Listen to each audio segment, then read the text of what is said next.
Or- Okay, hello. This is Alex S. Johnson, aka Small Bear, and I'm not going to go into the whole fucking origin story of the Small Bear Show because I have with us today, we have Joel Milbourn and Alf Gubby from Bitteridge Entertainment recording artist Headcount, and they're fucking metal as shit. They're also embryos. I mean, We are look at quite them. we are quite small. I mean, yeah, I mean, I did just shave, so I'm not helping my case here, but Yeah, so they're from what I understand, this actually this oh my this sounds so for people who don't who aren't fans of metal or who don't know the whole metal universe, like a lot of us are just like softies and furry and shit. And so like like the positive energy that's generated through fucking extreme rigorous, balls out heavy metal, it just saves our lives. I can't think of a better way to get it all out, to get all that aggression and anger and chaos and just sheer um but it's also joyous. And so but another thing is that like there's very very few metal people who actually do it sort of as a living, as a job, because it is extremely cost intensive and not cost it's not profitable to be a heavy metal oh artist. yeah, Any kind of musician is just exhausting. So for instance, Jennifer Tasker, who I just had on the show from Defenestration, is a psychotherapist and does art therapy. mm, And apparently, Headcount began as a student project. So if yeah. you, Alf, could if you could tell us, or my two viewers, like how Headcount began. Yeah, I mean, I was nearing the end of my degree, and one of my options that I was given was to produce an EP. So my degree was in audio recording and production. So I knew that all throughout college and even secondary school, and Joe can testify to this as well Right. because we were all sort of part of that same crew in school as well. Mhm. Uh, we've always gone ahead and just kind of it seems to be a trend of starting a new project because an assignment requires it. So, Right. so I think this um, is twice for us that's happened, Alfred. Is it's it? twice, three times for me now. Yeah. So it's it's not out of like boredom or anything like that. It's just because we've been set a goal and I have to reach it in some way. And Right. I was really, really into like crossover and hardcore. I Mhm. still am, but especially at that time, I was just kind of like, all right, cool. Let's try something different. So I've done the whole, pulling back to the 80s, like Metallica, Megadeth thing. We've done the whole like death metal thing and kind of like brutality Hells side yeah. of things. And then I But just hit, by death metal, now I'm from the old school. I'm also old as shit. So right, I'm thinking like, you know, um, death, right? Death, Mm, Cannibal Corpse, Morbid Angel, right? The Florida yep. School. Is that Oh. right? Oh yeah, I That, mean that's. I mean, if you don't mind me jumping in a little bit, like I of mean, course, I know for both me and Alfred, those bands especially are a huge influence. I know obviously, right? and Alfred said that at one point in time we were probably going sort of very hard in that direction. Sure. It's all been sort of part of the journey, I guess, because I mean, me and Alfred been playing metal together since we were what, like 13, 14. Nice. give We or go take, back, we go way back, and sort of a lot, as we've gotten older and moved away and sort of gone into new environments, we've sort of explored different parts of metal. I mean, death metal being one of them. I think I think every sort of metal fan has that thing where, you start off with, I don't know, like a Metallica or like Sure. a, or something like that, something a little more approachable. And then give it 5 years time and you're listening to something where if your parents hear it, they think there's some sort of seance happening upstairs. So it does get, yeah. So you just progressively get a little crazier, and now we've Sure. gone through that, we can now look back at that and say, well, I love this part of that genre. I love this part of that genre, Right. and try and mush it together into something tasty for people. I guess that's kind of what we've been doing. I love it. So you have the hardcore. Now again, because I'm old as shit, um, hardcore to me is fucking like, first of all, I think of like, well, there's several threads, right? You've got like crustcore. I mean, you guys, I mean, that's a UK invention, crustcore, Hmm. right? Yeah, yeah. But we also had bands like, well, okay, Motorhead, right? Fucking Motorhead. Okay, I'm just gonna like, I don't know if you can see it, but Oh, I can see it. Rep it, man. Yeah, exactly. yeah. So Yeah, man. rep and Lemmy, fucking Lemmy. Um, so sorry, and this is not monetized anyway. So swears are very invited. Brilliant. So like so from what I understand and from my extensive interviews with people like Lemmy and Chuck and from Death and I mean, to me, I'm a fan, and every one of the true masters of metal has been that I've encountered has been a fan. As I as I as I was telling, I think I was telling to Jennifer from Defenstration, that when I've interviewed Lemmy like I don't know, maybe three times. And when I interviewed him for Brave Words and Bloody Knuckles, right? And he was doing this press junket for in the Inferno album, and like there was the guy from Slim Jim Phantom from Headcount, right? And there's the Stray Cats, right? I believe he's the guitarist for the Stray Cats and Headcat.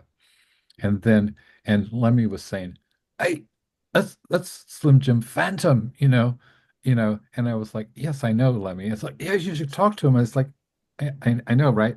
And I was like, and then he was playing me some of the songs from Inferno, which had just come out, Mm. and he was literally fucking playing air guitar, and like you say, this is Steve Vai, Steve Vai, and it's like, yeah, man, I've interviewed Steve Vai. It's like, yeah, Steve Vai recorded a solo for us, and he's playing air guitar, and I'm like, I'm in the presence of literal God, right?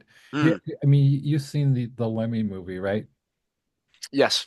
Yeah, the man's the modern fucking Jesus Christ, right? It's true. Yeah. He really was. Uh, Hmm.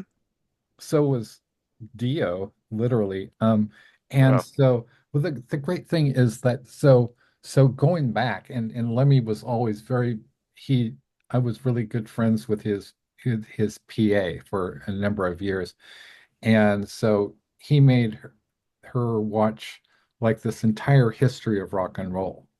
So he would always say, I remember before there was rock and roll, and I mean he would go back to like the Beatles because he actually saw the Beatles. He was friends with the Beatles, way back in like this like the early 60s when they were playing at the Cavern Club, in Yeah. Liverpool, Yeah. right? And so there's what I think that a lot of people don't understand who don't follow or track metal people listen to music. If you're musicians, you listen to music. I know that, like, and I'm having the very, very good, fortune and privilege of being associated with and actually publishing, pieces or works by people like David J. Haskins from Bauhaus, because Oh, I'm wow. I'm an editor and a publisher, and this is just to plug um, my latest book that I just put out because this is kind of the context of this interview or conversation, really. Mm. So what I do, which is kind of different from a lot of, I guess, metal interview shows, is that I'm also an author, an editor, and a publisher. And so I'm probably going to be conscripting you at some point, or your people, whoever writes your lyrics, into writing something for me. Okay. Yeah. And Yeah, the sort of the gap between, I'd say, lyric writing and being a legitimate author. Obviously, being a legitimate author requires a lot more hard graft, right? Like, when I write lyrics, I'm sure, typically in a bad mood and just sit on my notes app thinking about right?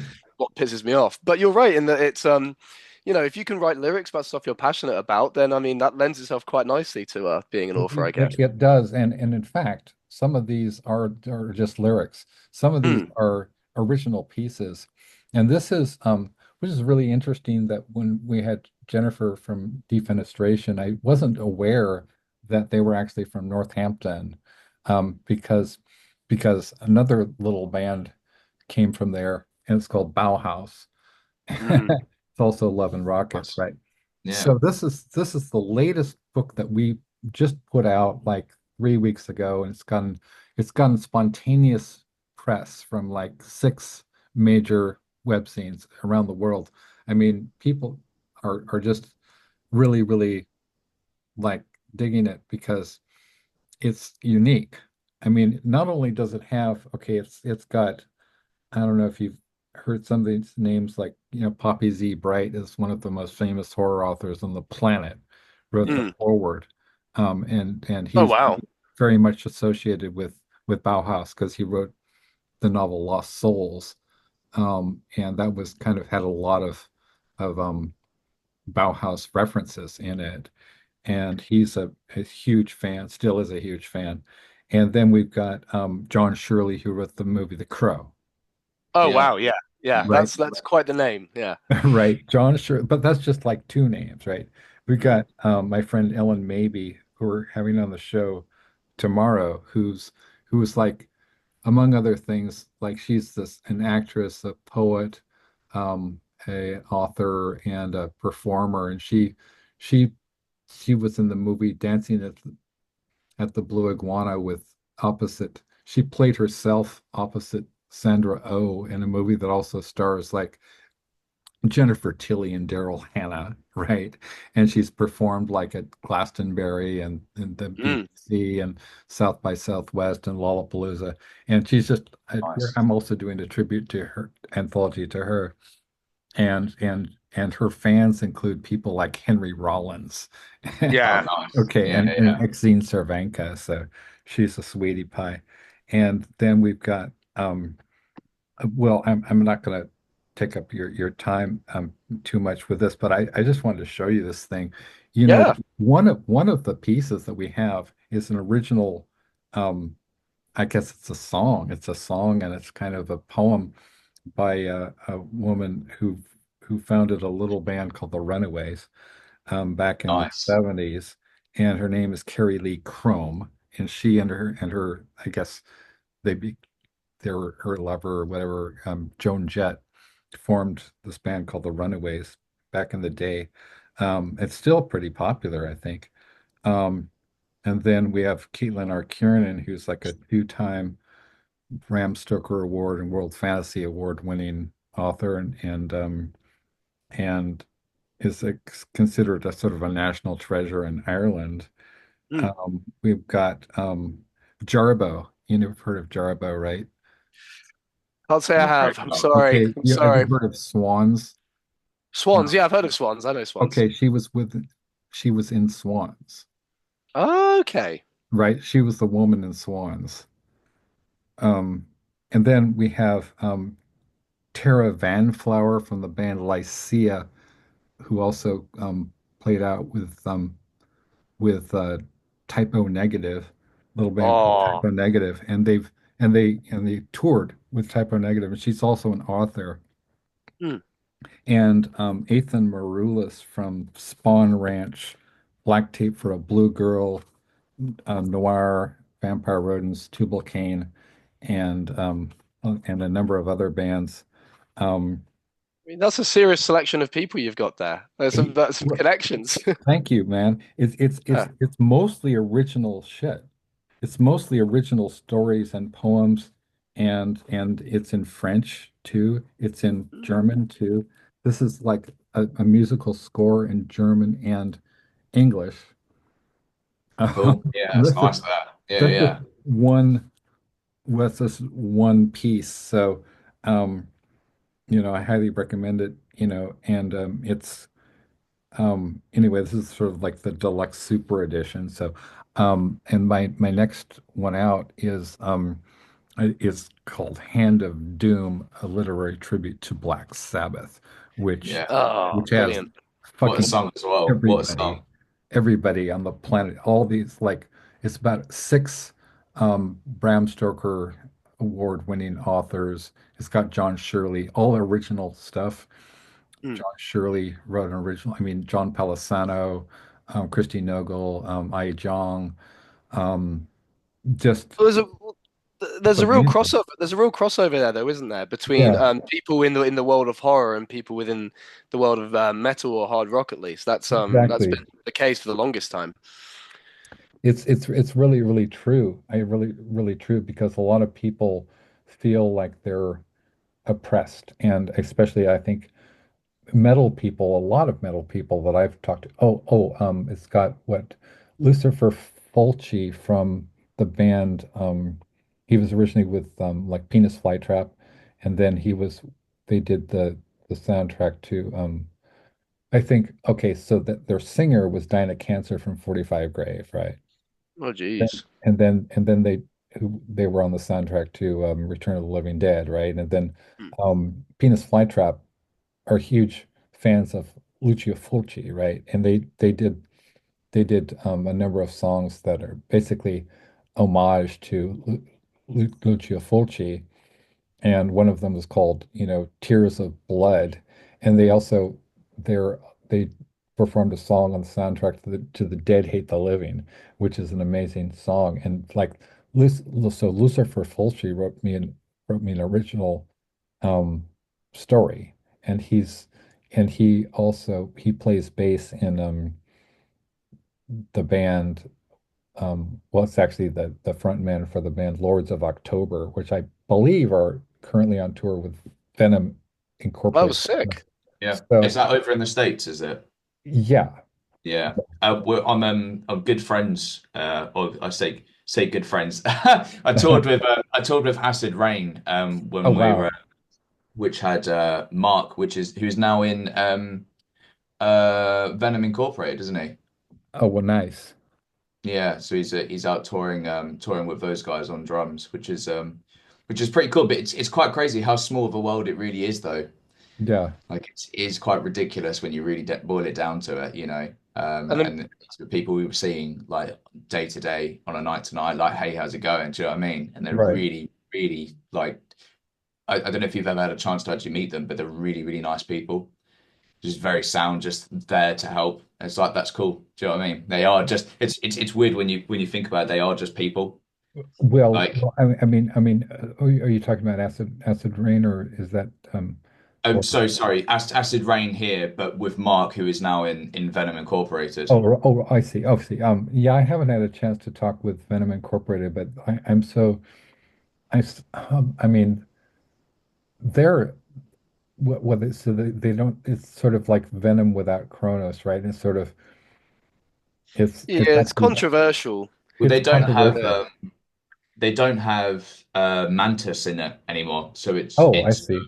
it's not really like Venom beyond Tony, who briefly obviously did the stint with Venom, and then Right. when that whole split happened, and then they went off and did Venom Incorporated. So the only real kind of reach back to Venom in its originality is when Tony was, briefly in Venom itself. Oh, I see. I mean, I would say though, like with that sort of thing though, with because obviously there's actually quite a few bands who sort of follow that pattern now, right? So you've got Venom Yeah. Inc., Carnivore AD, because I mean, obviously Peter Steele passed away. Obviously, you can't Right. get him back in the picture. So, Ron Yeah, Miller, yes. if only, yeah. But and also, I mean, I think probably the best example of that is It's the one that it's a Death tribute band. Which is it? Oh, Death. I Left to can't remember the Die. name of it. No, no, not Left to Die. They are also a Death tribute band, but there's the other one with the original members of Death in it. Anyway, basically those guys are absolutely amazing because I think the Right. only original member they're missing is Chuck, and obviously that's a Sure. big deal. I mean, he wrote everything. He, obviously sang on everything. However, the fact that they've still managed to get Oh, 4 out of 5 members together to pay tribute to him, and the guy who covers for him, Max Phelps, I think is incredibly talented. was that there was a band called Not Control Incorporated or something like that, Control or Denied. That was Control his last Denied? Yeah, that project. was it. Yes. But Yeah, that was is his last that the project. band, or is that another band? That's another band. I've remembered Okay. the name now. The name of the sort of tribute band is Death DTA, and it's got Steve DiGiorgio on bass. Oh, nice. Yeah, him on Wow. bass, and they've had Gene Hoglan on drums, and they've had I can't remember the guitarist's name again, but they've also had Andy LaRocque of King Diamond as well. He's played a couple of shows with them too. Yeah, I know. I know. He's played a couple of shows with them. And yeah, I go like that as well with Andy Right. LaRocque too. That man is an absolute like visionary. But Oh, oh yeah, my, oh my God. I remember, like, this is so funny.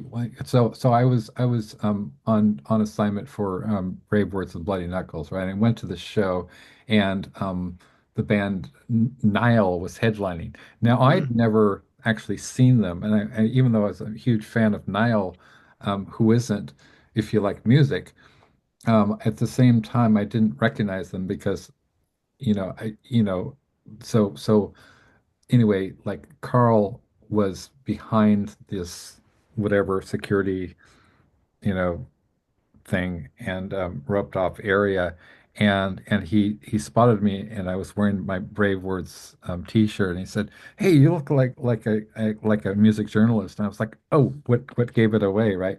And I said, and I said, "Huh, do you do like any writing? Do you like do any sort of like for like fanzines or something?" I didn't know. I felt so stupid when I found out it was Carl from Nile, but he Mm. said, "No, I'm more on the other side of it. I'm the guy on the other side of the interview." And then I sort of started to piece things together, and I was like, holy shit. It's like, I really like you guys. And he's like, yeah, cool. And so there was this woman who was see, I was trying to get backstage because I forget who I had to talk to. Maybe it was Hate, is the guy from Hate Eternal. I Yeah, think Eric Rutan, that I had. Yeah. Was it Eric Eric Rutan? Rutan. Yeah, Yeah, that right. of Cannibal Corpse as well these From days, Cannibal Corpse, yeah. and Morbid Angel. Yeah. Was it Eric Rutan, or was the guy, I forget. It's been years, and so it was some amazing person, but I had to get backstage, and the security guard was like being incredibly unhelpful, right? And so I was like, hey, I'm a journalist. I'm with Brave Words and Bloody Knuckles, and I need to get back. And he's like, he was just completely fucking ignoring me. And then this gorgeous woman comes up to me, and she says, "Hey, do you ever heard of a band called The Birthday Party?" I'm like, "No, not really." She said, "I'm friends with The Birthday Party." I was like, "Okay, that's cool." And she said, "I'm selling some shoes. I've got some great shoes." And I was like, "Okay." And I was, well, didn't really matter, right? I mean, she was gorgeous, man. So she said, "Hey, could you help me get backstage?" And I was like, well, I'm having the same trouble. I said, maybe we should help each other, right? And she said, "Put your arm around me." So like we go up to the security guard, and he says, "Hey, we need to get backstage." And he's like, it was sort of like the red carpet unfurled, basically, you know. And so we go in there, and I'm standing backstage with, like, I mean, I'm just standing around with, like, people like Andy LaRocque from, King Diamond Band, and fucking, I think he was in Witchery, right? And I can't say I've listened to Witchery before, but obviously I know his King Diamond stuff, and that stuff's just unreal. yes, and and so, because we're all under the spell, so to speak, to take a line from a Merciful Fate song, right? Mm. We got women here. Now, this is not any casting any aspersions on our queer, friends and allies and supporters. But I'm just speaking, just sort of like as a huge admirer of women in all capacities. I mean, as like Laura from Burning Witches, fucking insanely talented women are in metal these days, right? Yeah. Yeah. And so then I this woman said, "Hey, could you talk to Andy and I said about my shoes?" And I was like, "Okay." So I felt like a fucking idiot. So I go up to Andy LaRocque and I was like, "Do you like shoes?" And he's like, "Yes, of course." So that was easy. And I said, "Well, she's got some shoes. She's doing some. It's impressive to me how primitive we are." You know, we're very, very primitive. Like I went to I was guest with of Agneta from Matter Mortem at the when I visited Oslo. And I understand that they're really blowing up, that Matter Mortem is really they made a documentary about them. Right. And so I visited her and I interviewed bands like Emperor and shit. But I wasn't prepared. I thought for some reason because of the whole ethos of the whole Norwegian black metal lore and legend that everybody would be like sacrificing to Satan or something and burning down churches and whatnot and committing arson and rape and murder and then but there was basically just lifestyle alcoholics. And I think that's what you find though, isn't it, with musicians? I mean, it's right. it's not as exciting as satanic rituals. It's just mostly people Exactly. with a drinking problem. Exactly. I mean, we were with the Elm Street Bar, the legendary Elm Street Bar in Mm. Oslo, right? And I was just trying to stay like above, like I was trying to stay awake basically. And they were like, "Mate, you need to have some Pilsons." And I was like, another round, you know. Yeah. And then it's on Alex. And I was like, Oh no. okay, so forget it, man. And then the guy from Gaul from Gorgoroth, he came up from Belsen, right?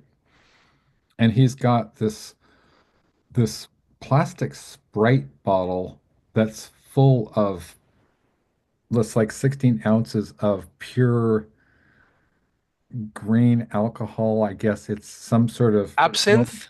no, no, it No? wasn't. It wasn't absinthe. It was absinthe is more of a liqueur. This Mm. was like hardcore moonshine that was Ooh. that was in Nice. some sort of like Norwegian moonshine. Mm. And he pours this, you know, from this bottle of Sprite into a coffee cup. And then he pushes it in front of me. He says, "Okay, you drink that and you won't remember anything else." And I was like, "No way, man, am I gonna just chug this moonshine and poison myself because I needed to stay awake because dick facing, Because dick facing, right? And you know what I'm talking about, right? You know what I'm talking about. So that those are just a few anecdotes from the craziness that is metal, but it's mostly just trying to stay awake and avoid being, avoid alcohol poisoning and really just kind of keep your focus more on the music while people are trying to get you to party all the time. Do you ever, what's your sort of what's your take on that? I mean, it's obviously notoriously a big part of metal has always been partying. In Alcohol. Alf? Well, I tell you what, I mean, I think there's been a huge trend in, I would say, younger people not drinking alcohol. So Okay, nice. personally, for myself, I don't really drink, and Oh, the other good. guys at Headcount don't really drink either. I mean, Joe's our drinker, really. He Mhm. he fills in for the rest of us, but Yeah, like yeah. That's it's kind of my job. like I used to be in Helgrand as well. Oh, right.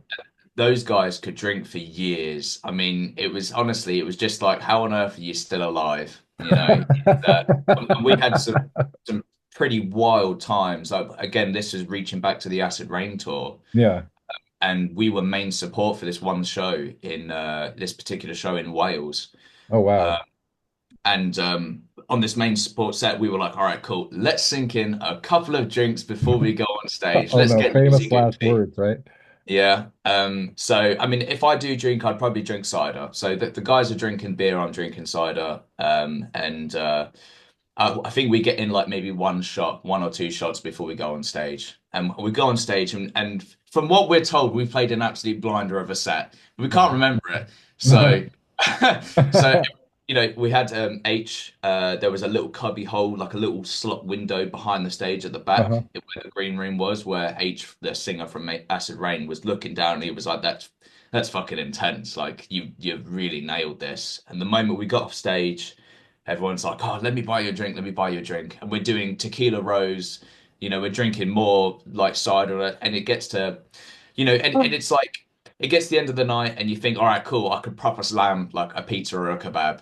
And then you end up spending all your money on shite food and all that sort of stuff. And I it's like, know. they bring back good memories, but then it's kind of like, can you do that on the regs? Can you do that regularly? On the And regs, I love that. I'm gonna you adopt know, that. On the regs. it, On the on the regs? regs.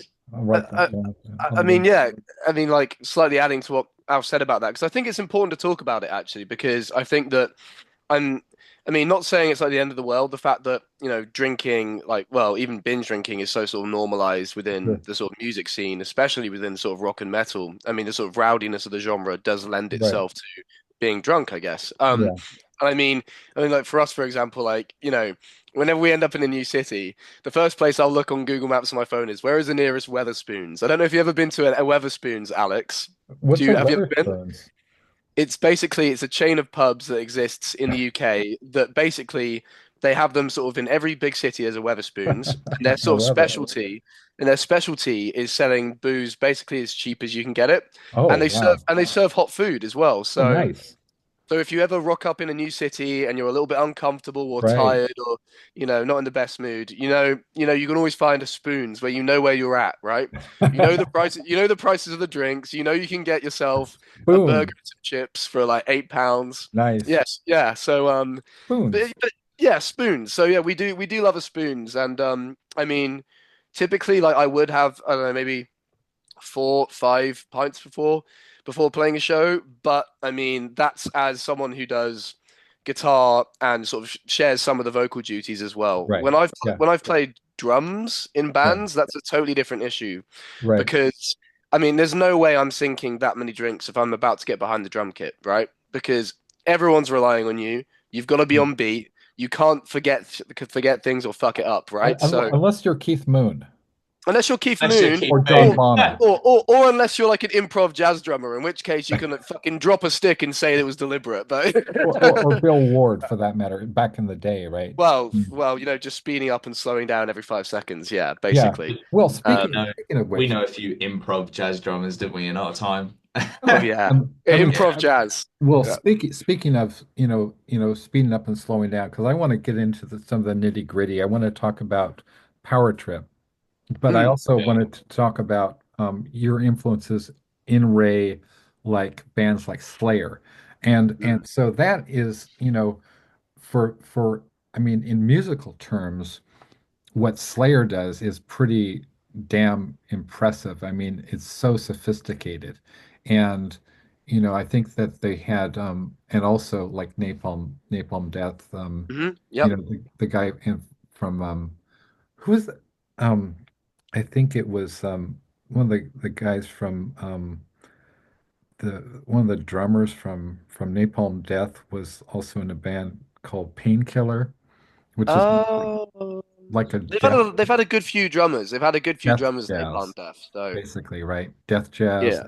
and that's John Zorn's band. But so, Power Trip.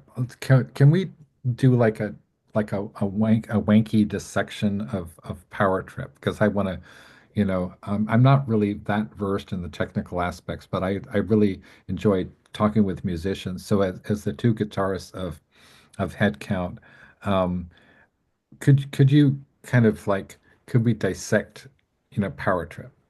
Yeah, of course. I Okay. mean, again, I think Power Trip was the first song that was written for that assignment. If we're reaching back to kind of the birth of the band, Right. so we're talking late 23 to early 2024, give or take, is when that song was sort of born. Right. Um, and a lot of the riffs I've had for a while, like a long time, like and it's shown in our other songs as well, where we've just Hmm. kind of gone, well, you know what, it's actually a good riff, we'll just use it. Sure.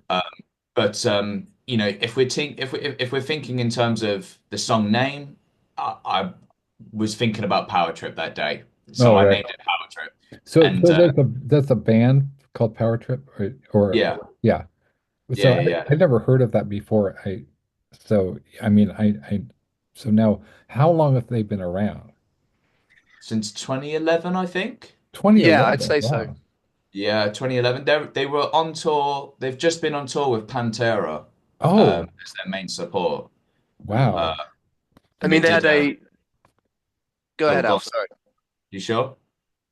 Yeah. So, yeah, no, they've gone all the way around. I think Power Trip is every like kid's kind of uh, I wouldn't call them mainstream, but they're like it's their mainstream introduction to like crossover thrash and like Sure. hardcore sort of stuff, or at least it was for me. Right. You know, they're like a Texan crossover band. It's just the riffs are like a proper. I don't know if this is a term that most people would describe them with, but meathead in Okay. terms of their riffs. They're very like straight to the point Sure. for knuckle down For riffs that for are for like power chords and pretty Yeah, so much so think like obituary, with the sort of sure. riffs that don't necessarily have to involve someone like rolling all 10 fingers over the fretboard or something nuts like that. It's just it doesn't matter. You don't need to overcomplicate it. Sometimes, You I don't need mean, to overcomplicate it. no, of course not. And I mean, with Power Trip, one of the things that stands out the most of them is that obviously metal is, I mean, even in our own band, we use double kick on Right. lots of our songs. They basically straight up refused to have double kick on any of their tracks because they said, we want to keep the riff sort of hard and simple. And, we don't need to have all this sort of stuff filling out our sound, right? We want to Right. strip it back a little bit. Sure. But anyway, that's more about Power Trip. I think the song itself, I think, obviously, even though inspired by it and the name Right. reflects that, I think does go in quite a few different directions. But Alf will be able to tell you more about that. He is the writer of the track, after all. Nice. yeah, I mean, it's really hard to say. I mean, when you really boil it down to it, and if someone asks you about your song, like why did you write it and how did you write it, uh, I mean, I'm terrible for piecing riffs together and putting it into a song, but I just wanted a kick-ass song, you know. I'd actually gone to my old guitar teacher, a Hmm. guy called Simon James Ellis, who was also the other guitar player in Helgrand, and I was like, can you please help me piece these riffs together in a way that's cohesive? Right. Um, and the thing is, the riffs were already there, and he was just like, well, that sounds good. Why don't you put that there? Well, that sounds Right. good. Well, that put it there. And he basically helped me demo them. So in terms of the riffs, yeah, I've had them as far back as 2018. It was just kind of, I needed to put a song together for an assignment, Right. uh, and those were the riffs that were there. In terms of the lyrics of the song, I'd sent the demo to a really good friend of mine. It's called Alistair Lyle, or Right. Ali for short. An incredible vocalist, and like I mean, he's insane. He plays in a Slipknot tribute band Oh called wow. Slipknot. So he does the Corey Taylor vocal parts. Oh my gosh. He's done the tribute band stuff for Pantera. So he was Phil Huh. Anselmo as well. So he was doing the high screams, which you can probably hear in the track. And I sent him the songs um I was like, all right, cool. Could you do us a massive solid and write some lyrics and do like vocals for this? Hell, Like hell an yeah. absolute favor. And yeah, I mean, lo and behold, I send him the song with the working title Power Trip, thinking he'd write about whatever was in on his mind. Right. And no, he sends me a song about Power Trip. about Who that sort knew? of thing. And I think at least for the first two singles, Ali's contribution is quite pivotal, really. And he basically took what I wanted and he was like, "This is it. This is what you wanted. There it Right, is." right. And he's got a very imaginative mind. Um, So you if know, I can If I can quickly interject, Of I'm course. sorry, I mentioned it to you earlier, Alex, but unfortunately, I do have to jet off. Oh, So that's okay. I'm sorry for appearing so briefly, but thank No you worries. so much for having us on. Thank you, man. I mean, it's been a privilege to speak to you, and I Yeah. hope that we see you, hopefully, at one of your shows, at one of our shows at some point. It I would be would, I would, brilliant. I Yeah, would love that. I'm actually in yeah. California, so as a matter of fact. So, but who knows, right? Can't Ah, say, as never they know. say. you never Um, know, but like I said, yeah. hopefully we see you there. And Okay. yeah, if anyone wants to find me on anything on Instagram, it's at Joe Milbourn. So Okay. yeah, but thank you once Brilliant. again, Alex. Appreciate Okay. you. Thanks. Thanks so much, man. All right, Nice. lovely to Cheers, speak Cheers. to Joe. you. I'll see you around as well, Alfred. Bye bye. Catch you later, bro. In a bit. Okay, so that kind of that driving, it's got a few parts to it. So I wanted Yeah. to kind of break down. There's a kind of a overriding riff in for Power Trip, and it's sort of like it's sort of like reminds me of sort of like you're like a army that's sort of charging, and then it pulls back and then it charges again, sort of Yeah. like the squadron of death, pure death is just advancing and then kind of retreats and then and but then there's this pattern, this recurring pattern, that dinny do, you know, Yeah. and then it goes up, the vocals go up and dinny like that.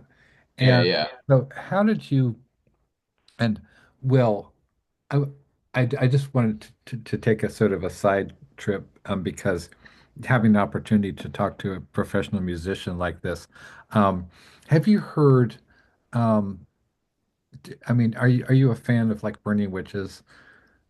I know Burning Witches through their old guitar player, Sonia. Okay. So I've briefly checked them out and they're not as like heavy as I thought they would be. They're very like stripped back rock in some aspects, but with Okay. like they've got rock production, sorry, but the song writing itself is metal, if that's a way of putting that. Yeah.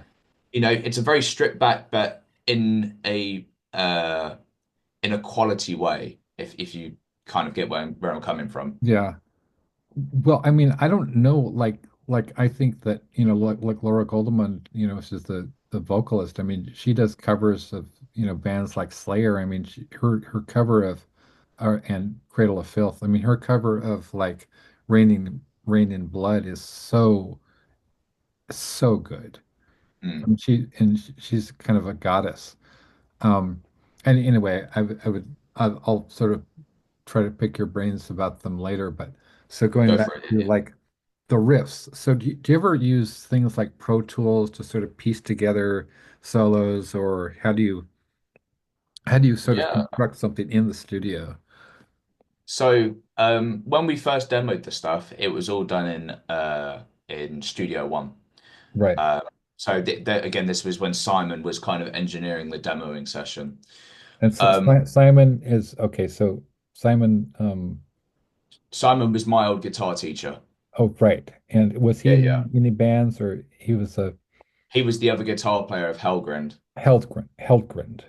Yeah. How do you is Helgrind? Yeah, so it's a lot of people, like even ourselves when we were in the band, like the name changed all the time. It's either Oh, okay. Helgrind or Helgrind, but it's spelled Helgrind. Helgrind. That's Yeah. extremely metal. Yeah. Damn. Well, it's a 20-year-old now, 20-year-old band. Damn. You know, yeah, Right. they've been around doing some bits. But yeah, but Simon he helped demo the session, and that's pretty much what it was. It was just kind of let's just try bits, Right. try putting bits in here. Okay, cool, it doesn't work. Right, let's try putting this bit here. Okay, Right. cool, it doesn't work. And then when it came to the actual recording of stuff, yeah, I suppose you're kind of right in that sense of just like we've now got DAWs to help with the songwriting process, and help piece stuff together. It's What not what are DAWs? digital audio workspaces. So Oh, like Pro okay. Tools, for example. Um, but um, but yeah, I mean, it's really hard to say because the song kind of just happened. Yeah, There's no philosophical like meaning or kind of uh, ritual behind it. We didn't kind of go, all right, cool, let's we're gonna pull a Tenacious D and write the greatest song of all time. Do you know what I mean? It's we just kind of just did it, Um, and I know that's probably not very helpful in terms of for other people who want to write songs and but really it's just kind of like, do you like this riff or not? Yes or no? Yes, I do. All right, cool, we'll add that to sure, the pile. And no, I sure. don't, so we're gonna discard that one. Or maybe you Right, save it and it comes in handy later on down the line, right. I've So got all gone you're kind of learning on the job, really. I mean, pretty much, right, yeah. And it's you just go as you go. Yeah. sure, sure, yeah. And so the only I was trying to find more of your music, and I found something. It was basically it wasn't it was like an EP or something. There was a live show that was Yeah. recorded, and that was pretty fucking brutal. But so when can we expect a full length A from? full length. Yeah. We're plotting our kind of timeline for this year at the moment, Okay. or further plotting it even, sorry, because we're already at March. Right. But we're looking at probably recording around about August time, give or Okay. take. Um, so it's going to be a little bit for a follow-up. But we've got a couple of shows coming up now as well. Hmm. And basically we've done our statement piece, if you will, and we did have a couple of runs of shows planned for this year. Unfortunately, they got pulled Oh by the wow. booking agent. So we were going to do a more lengthy kind of weekenders and all that sort of stuff, which was Yeah. going to fill up our calendar a bit more. Yeah. But now we're just kind of like, all right, cool, right. Well, this is the case. So what do we do? And what's the best course of action? So, we've plotted our time for recording. We could probably get it maybe September. Okay. If we're recording in July and August, then and we've got a music video and the press shoot and all that sort of stuff done. Yeah, probably about September, Okay. October. Cool. And how did you guys hook up with Bitter Edge? Well, I actually started Bitter Edge. Oh, you started No, Bitter Edge. not the company itself, sorry, Oh. but I approached Paula and said, "Hey, look, can I do management under your company?" Oh, Uh, okay. so back in Paula 2023, who? Paula Nelson, who was also the singer and bass player of Hellbrand. Oh, Um, nice. I so have to check out Hellgrind now. Hellbrand are well cool. Yeah, they're very, Nice. very cool. But I moved up the country, which is why I kind of ended up leaving those guys because it Okay. just logistically it kind of wasn't working with them and Headcount. Right. Yeah. But yeah, I kind of helped start up the management side of things, and then it kind of got to the point where we were put in touch with Sam, Right. our manager, and Oh, nice. I've got a lot of time and a lot of respect for Sam. Sure. He's a very seasoned individual, to say Right. the least. And I just said to him, look, I'm managing my own bands. Like I've got a selection of bands that I manage. Um, I want someone else who can help kind of like alleviate some of the pressure of Right. my own band. And I said, look, you'd be the ideal person to do it. Right. So, let's go ahead and do it. So that's Sure. kind of how that came about. It's all like it's not incestuous, but do you see where I'm coming from? Like Well, it's all yeah. from the same thing, I mean, like as an yeah. Well, speaking of incestuous, like I feel that way because like just not to talk about myself too much. But so back in the day, back in the 90s, I wrote for a number of magazines that were sort of had people like John Shirley and Edward Lee, Poppy Bright, and those people, and then well, John Shirley was a little older, and people like Poppy Bright and Caitlin R. Kieran are more contemporaries of mine. And we really kind of came up at the same time. Mm, And I was and so like lo these many years later, we're still friends, and I have the and now they're incredibly famous, right? Yeah, And yeah, I'm able to like work with them and publish them, and it's like it ain't no thing to get a story from Caitlin Kiernan or something, you know, and which blows my mind because there, you know, like there's I mean, everybody from like, you know, Clive Barker, and we don't talk about Neil Gaiman, but you know, the late great, you know, Peter Straub and people like that are huge fans of Kate Kiernan and Poppy Bright, and you know, Stephen King himself, you know, yeah, is a fan, right? So like they're legends, man. And so I feel so honored and fortunate to be able to work with these people. And so, like, like you, I manage, you know, I manage this company, and so I'm a yeah, yeah, one man band, and we have like about 100 authors. And so, yeah. just keeping that together, and writing and being a author and a poet as well. So, like, um, how do you manage that? How do you seem very st solid and stable, you know, like how do you manage to kind of keep, you know, well you're a musician, you know, primarily. Yeah. How do you kind of balance between management and production, which is your major, and Mm. also being a guitarist and you know, do all these things kind of are they symbiotic? They fuse together? So, I mean, on top of that as well, obviously, as most musicians probably do these days, I have a full-time job as well on top of that, Sure. uh, working as a specialist technician. But it all kind of intertwines, Uh-huh. to be totally honest with you. And with the music industry, especially, and like we've already kind of alluded to today, everyone knows each other. You Right. know, everyone knows each other, and it's quite easy to just to do it. You know, it's a matter of just all right, cool. As long as I'm not late and I'm punctual, Okay. and as long as I'm not letting anyone down or over promising anything, Right. you know, like, to me, it's better to undersell and then go, all right, cool. Well, here's even better. You know, What do you mean? so okay, so for example, when I'm managing and looking after bands, Right. um, it's a matter of saying, look, I can't promise I'll do it. Like it can be done if it's something like wildly unreachable. But if it is achievable, then it's kind of like, all right, cool, well, here you go. And Oh, okay.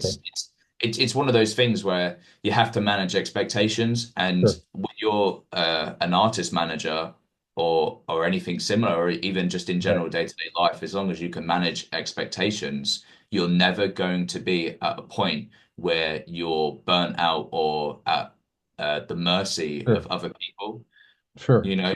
That's a And really good point. yeah. It's a really Well, this good is point. it. You know, it's That's a yeah.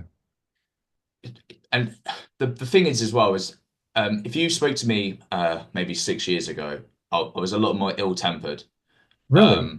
In the sense of um I was very blunt in the way I did my in the way that I worked. I mean, bearing in mind 2019, I was 16, You you know, were so 16 years old, man. I'm 21 now. You weren't even an embryo. You were kind of a zygote at that point. Well, there you go. This is, you know, and it's kind of like I was stepping into an industry and learning firsthand like how to get bitch slapped essentially.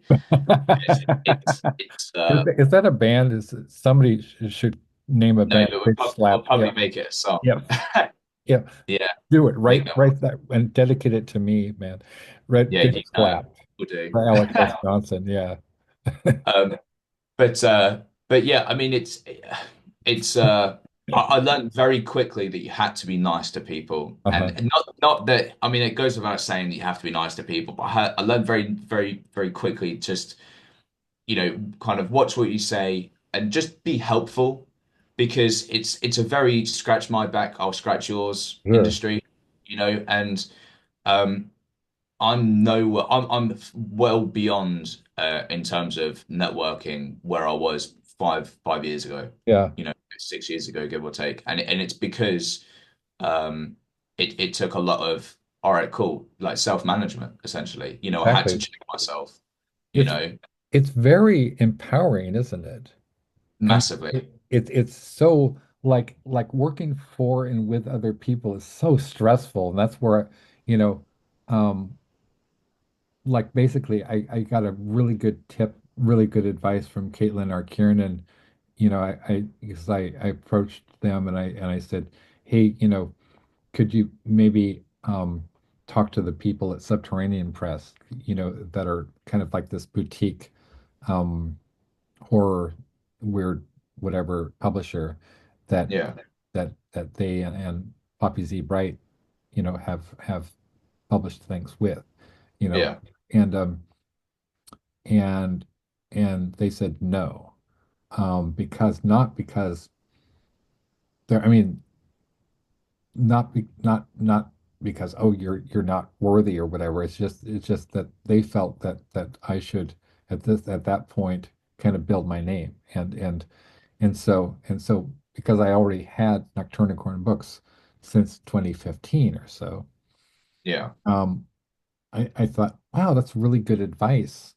That's great advice. And it turned out that this was the same advice that William S. Burroughs gave to Patti Smith Mm, back in the day, which was like, and speaking of Patti Smith, this is a mind fuck, because just like I think as recently as last week, Patti Smith, the Patti Smith, turned up on Facebook.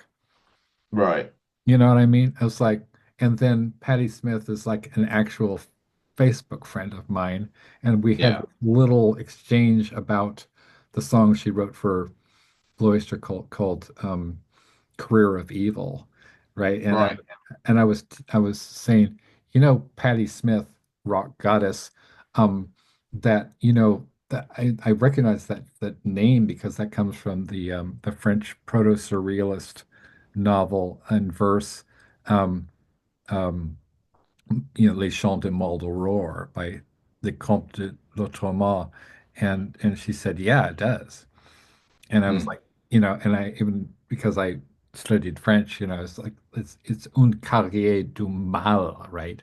That's in the original French. It's just like, yeah, I'm glad you picked that up. And I was like, oh my God, I just got a compliment from Patti Smith, who wrote yeah, yeah. Horses and Because the Night, and like, you know what I mean, and Yeah.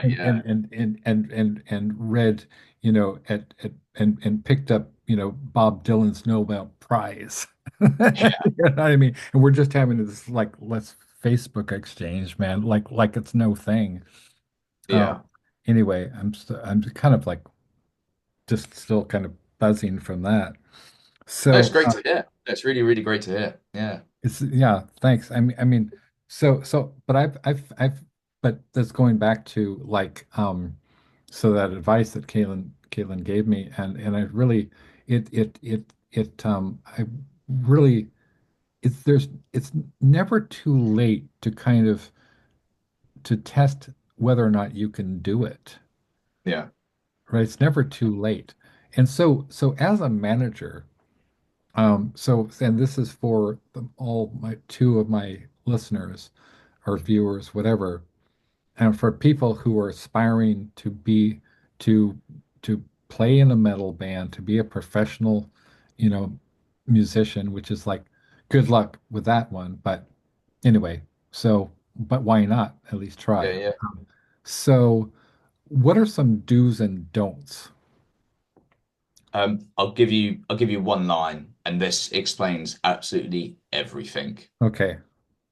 If it's a yes, it's a yes. If it's a maybe, it's a no. And the thing is with this is it solved an awful lot of problems for me personally. Nice. And it's kind of I'm such a perfectionist, and I really and the thing is for me it was learning, okay, what kind of content actually really needs to go out there. Right. You know, if you think could be cool, don't bother. unless you're absolutely psyched, you are hyped over something and you are genuinely impressed. And this is bearing in mind you've slept on it for a couple of weeks or however long. You've Right. given it time to stew, so to speak. Right. If it's still like definitely that is a yes, go ahead with it because that's your gut instinct telling you that's the right thing to do. Right. And it's very important just because it settles so many arguments. Yeah. If someone's like, maybe, don't worry then, just don't use it. And you will end up with a far better product, a higher quality above all else, because you're not just shoveling shit, so to speak. Right. You're you're putting out something you are deeply proud of that you will continue to push because you are proud of it. You're not Right. going to push something you're not proud of. Right. So if you've kind of come to that point where it's like, this is incredible, like I'm actually so chuffed that I did this myself or with a band, Right. the same goes for Headcount, and I couldn't be more pleased and happy with the lineup that we've got and with the Right. people that I play with because they're all incredible musicians. And when I kind of first started putting it together, it was almost like it was love at first sight, so to speak, with the Right. different individual members. I got Louis on drums. He is the best drummer I've ever known in person at all. Like he's so tight to the click. He's got an imagination like no other. And in fact, I ended up starting a business with him, a new management business with him, Wow. because of how screwed on he is. Now, when you You know, say to the click, does that mean like click track or click track, yeah, okay, yeah. so But could you he's explain to people what a click track is? So a click track is kind of the colloquial name for um, metronome. Like it's Right. the slang word for metronome. So a metronome so it's a particular thing that is always on time. It's always on beat, and it makes a click noise. And musicians use it for recording music. Is that absolutely necessary? Because it seems like things are really, really different even in the past 20 years or so, because um back in the day, as you know, the bands like Led Zeppelin, even the Who, the OG bands Yeah, didn't use these things, and it was not expected that the sound was pristine, that it was always going to be consistent. I mean, um, you could have not drop beats, but well, I mean, I'm thinking of like when I was I'm really interested in production yeah, too, just as a journalist, and so I remember like watching some of the stuff that I had this book about the production of the Motorhead albums, and so and kind of like how the one of the producers, I forget his name, was of Motorhead, we were just like counting off the beats with Mickey D, right? yeah. Now with the Scorpions.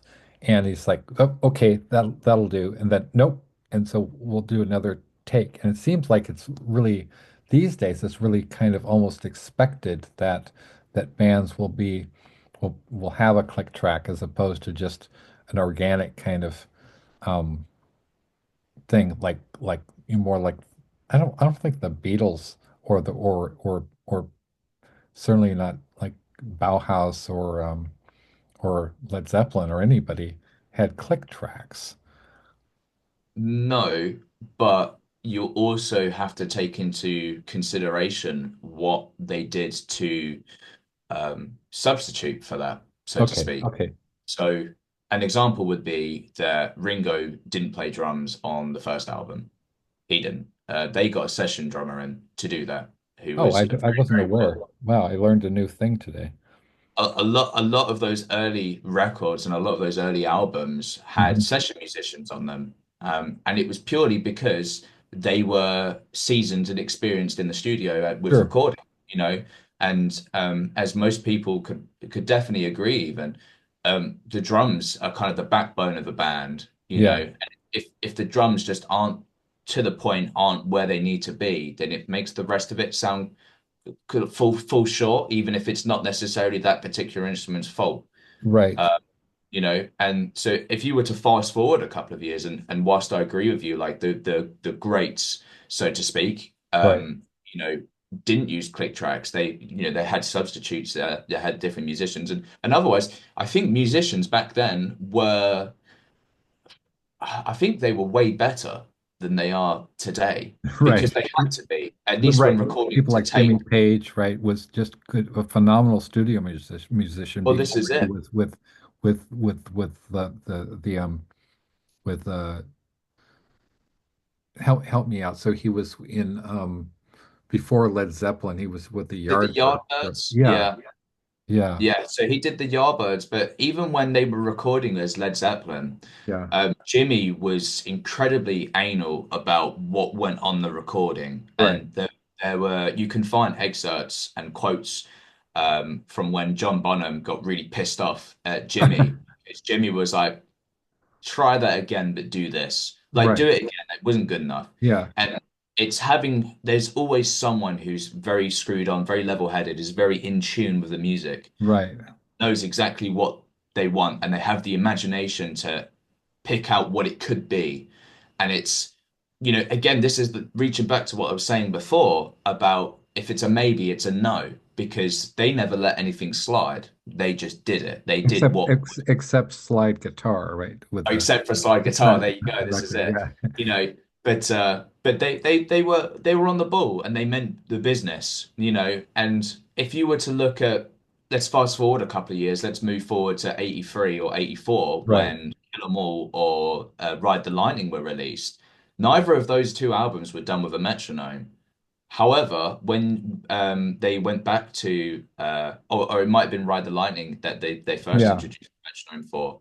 But if you kind of fast forward between Ride the Lightning to Master of Puppets, the Right. quality of production and the clarity in the recordings Sure. had upped the ante because Lars was now suddenly well equipped with a metronome. Right. Oh, I see. Yeah.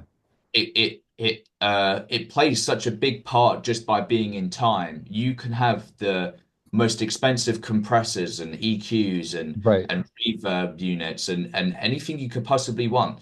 But if the music itself, if the source, if the original thing isn't up to scratch, if it's out of time, it's going to sound muddy no matter how much you do.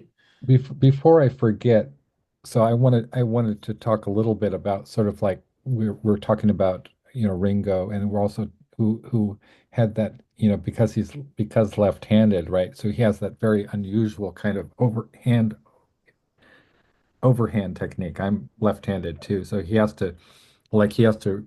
can't just drum with both hands. He sort of has to overhand. Right. I don't know the technical aspects of that, but if that makes I'm sense. not a drummer, so Right. I I know couldn't I know tell you're you. not, but also I was thinking that it's been said, I think of Ringo, correct me if I'm wrong, but that, you know, as a drummer, he's a really good drummer for the Beatles. And He the is an same incredible drummer for the the- Beatles. He is and the and the right same height. thing has been said. Maybe I should just leave Ringo alone because he's an incredible drummer, period. But Lars, okay, from Metallica, you know, one criticism I've heard, and I don't want to be, because I'm unlike a lot of wankers who don't get what an extraordinary how extraordinary Metallica is. I mean, how beyond first rate. They're pioneers, they're legends, they're masters. Yeah, Is how, people have said that Lars is a really good drummer specifically for Metallica and not necessarily in the top ranks of drummers. But yeah, it's interesting, right? How somebody can have the vision and hear the music of a Metallica, for example, and put out. I mean, if you put out Ride the Lightning, if you put out, Seek and Destroy and Master of Puppets and their last. I don't know if they've had a new album, but I just remember Hardwired for Self-Destruction. I'm still kind of learning about that album. I mean, I'm still encountering it and processing it and just going back to some of the, you know, um, um, some of the great tracks on that, like Now Mm. That We're Dead, or you know, was it Atlas? Not Atlas Shrugged, but um, I forget the name of that song. But I mean, there's Right. and Here Comes Revenge, right? Here Comes Revenge. It's just such a powerful um thing. So like bands like would you say that Metallica was a big part of your DNA as musicians or Growing up, definitely. Look, yeah. like what I said earlier on, like during school, Hmm.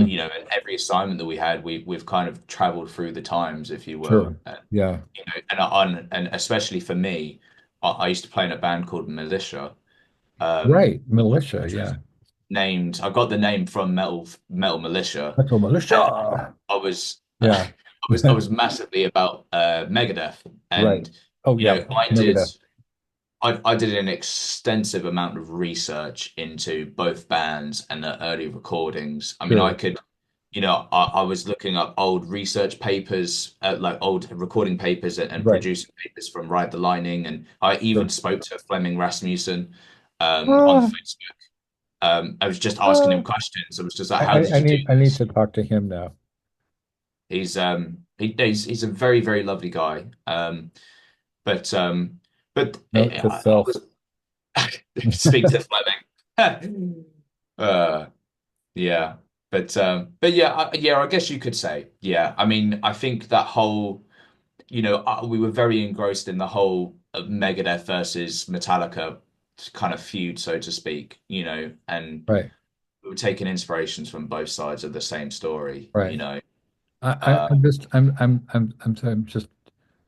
briefly checking my emails because I talked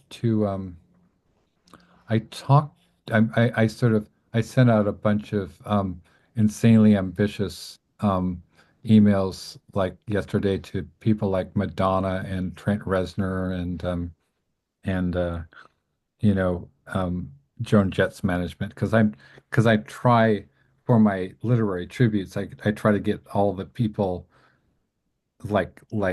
who were friends of, for example, Lemmy, So I I wrote to Nikki Sixx's people, and I'm yeah, trying to get Billy Bob Thornton online, nice. you know. So um so as far as guitar, could we get a little wanky? Like what kind of tunings do you use?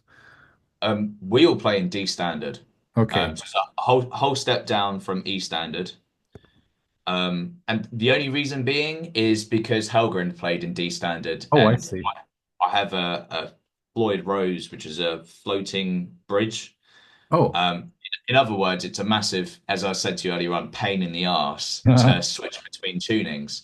So I was like, I can't be bothered to mess around with these guitars and potentially like add in extra issues by tampering with them all the time and changing the tunings. I was like, all right, good, I'll keep it easy and I'll just stay in D standard. Right. So, but it comes out a lot more heavier.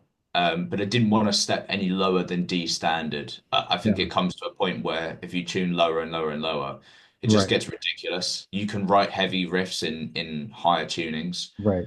You don't need to be like even D standard, like I said, like the only reason why we even did that to start with was Sure. because I was in another band. It wasn't Right. because, D standard was the way to go to get heavy, you Right. know. It was just for ease, you Sure. know. Ease, convenience. Yeah. Yeah. So as far as your setup, tell me about your Yes. setup. It's kind of in their cases over there, but I mainly use Jackson guitars, and Okay. so does Milbourn, so does Joe. Okay. Uh, but I'm a really, really big fan of Jackson. I've had their guitars for I don't know as far back as when did I get my first one? 2018, I think. Right. And I had a King V, and then I've had the Warriors as well. And the current one I use on stage is my Jackson Pro Series Rhodes, Oh uh, wow. which is it's a tribute. Well, it's kind of like a jump back to my like one of my bigger inspirations, which was Randy Rhoads. Oh, oh You know, yeah, a man. huge fan of Randy Rhoads. He contributed a lot Rest in to peace, my man. early guitar playing. Yeah. Yeah, yeah. Well, it was his birthday not too long ago, a couple of days ago, I Wow. think, Yeah. well, maybe a week or so ago. Yeah. Um, uh, he was a huge inspiration. I mean, if Joe was still here, he'd tell you about how annoying it was because me and my a friend of mine and I used to play Crazy Train and Mr. Crowley over and over again for our music assignments, Sure. Yeah. and it was just like, it's incredible. So, that was my reach back to kind of my roots, and that's the guitar that I rock. But we use or I use a Kemper, which is it's just down here. You can't quite see it, but it's um it's a profiling amp Uh-huh. that's just fully digital. It's allegedly lightweight, but when you're carrying it in a flight case, it's not lightweight anymore. So What what so what what is the what does profiling amp mean?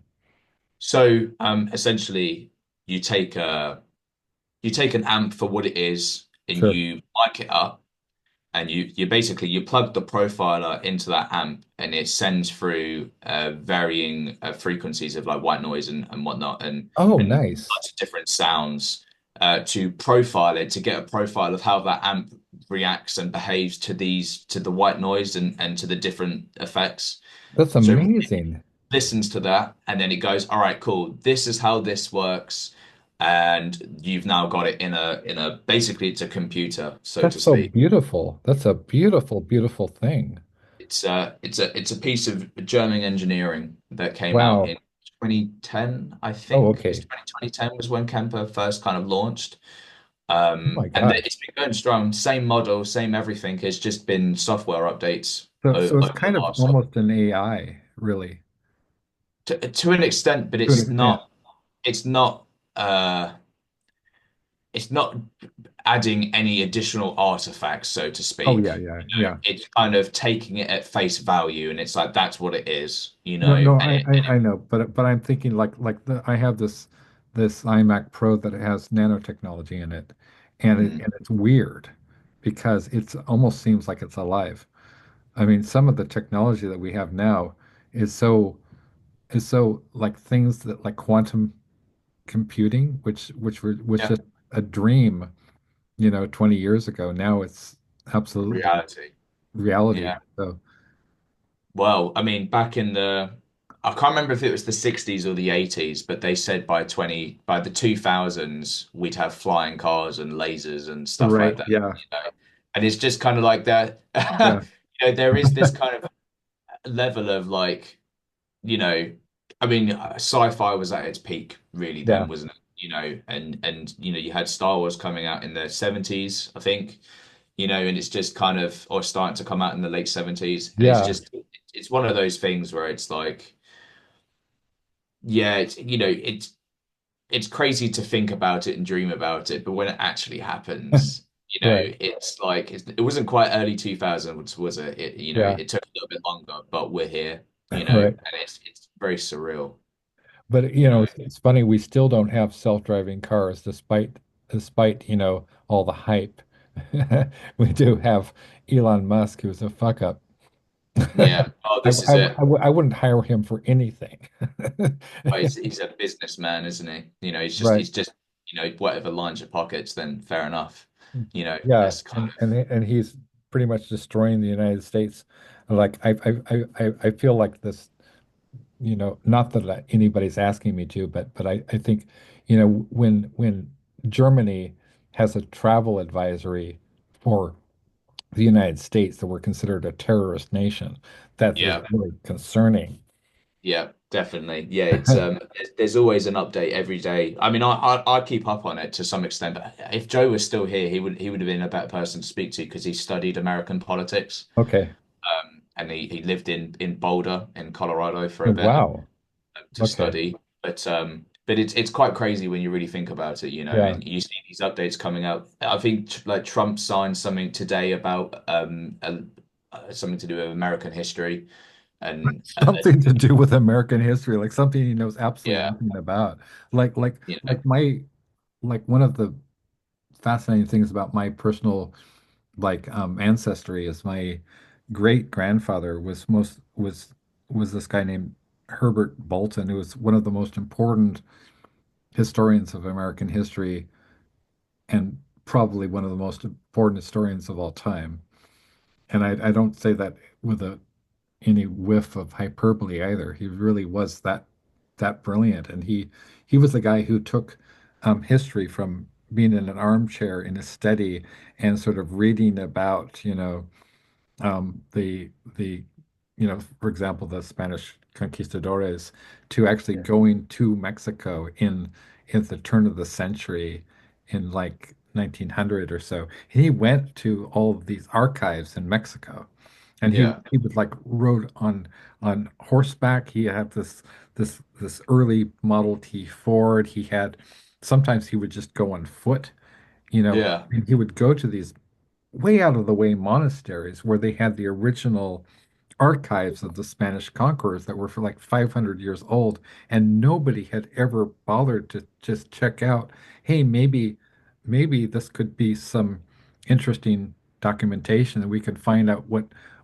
about the Spanish yeah, side of things, which really means Mexico, which really means the Native Americans, which really means the indigenous people, as opposed yeah, to the colonists. And so Herbert opened up the entire area of the Southwest for American history, whereas previously it was Plymouth Rock.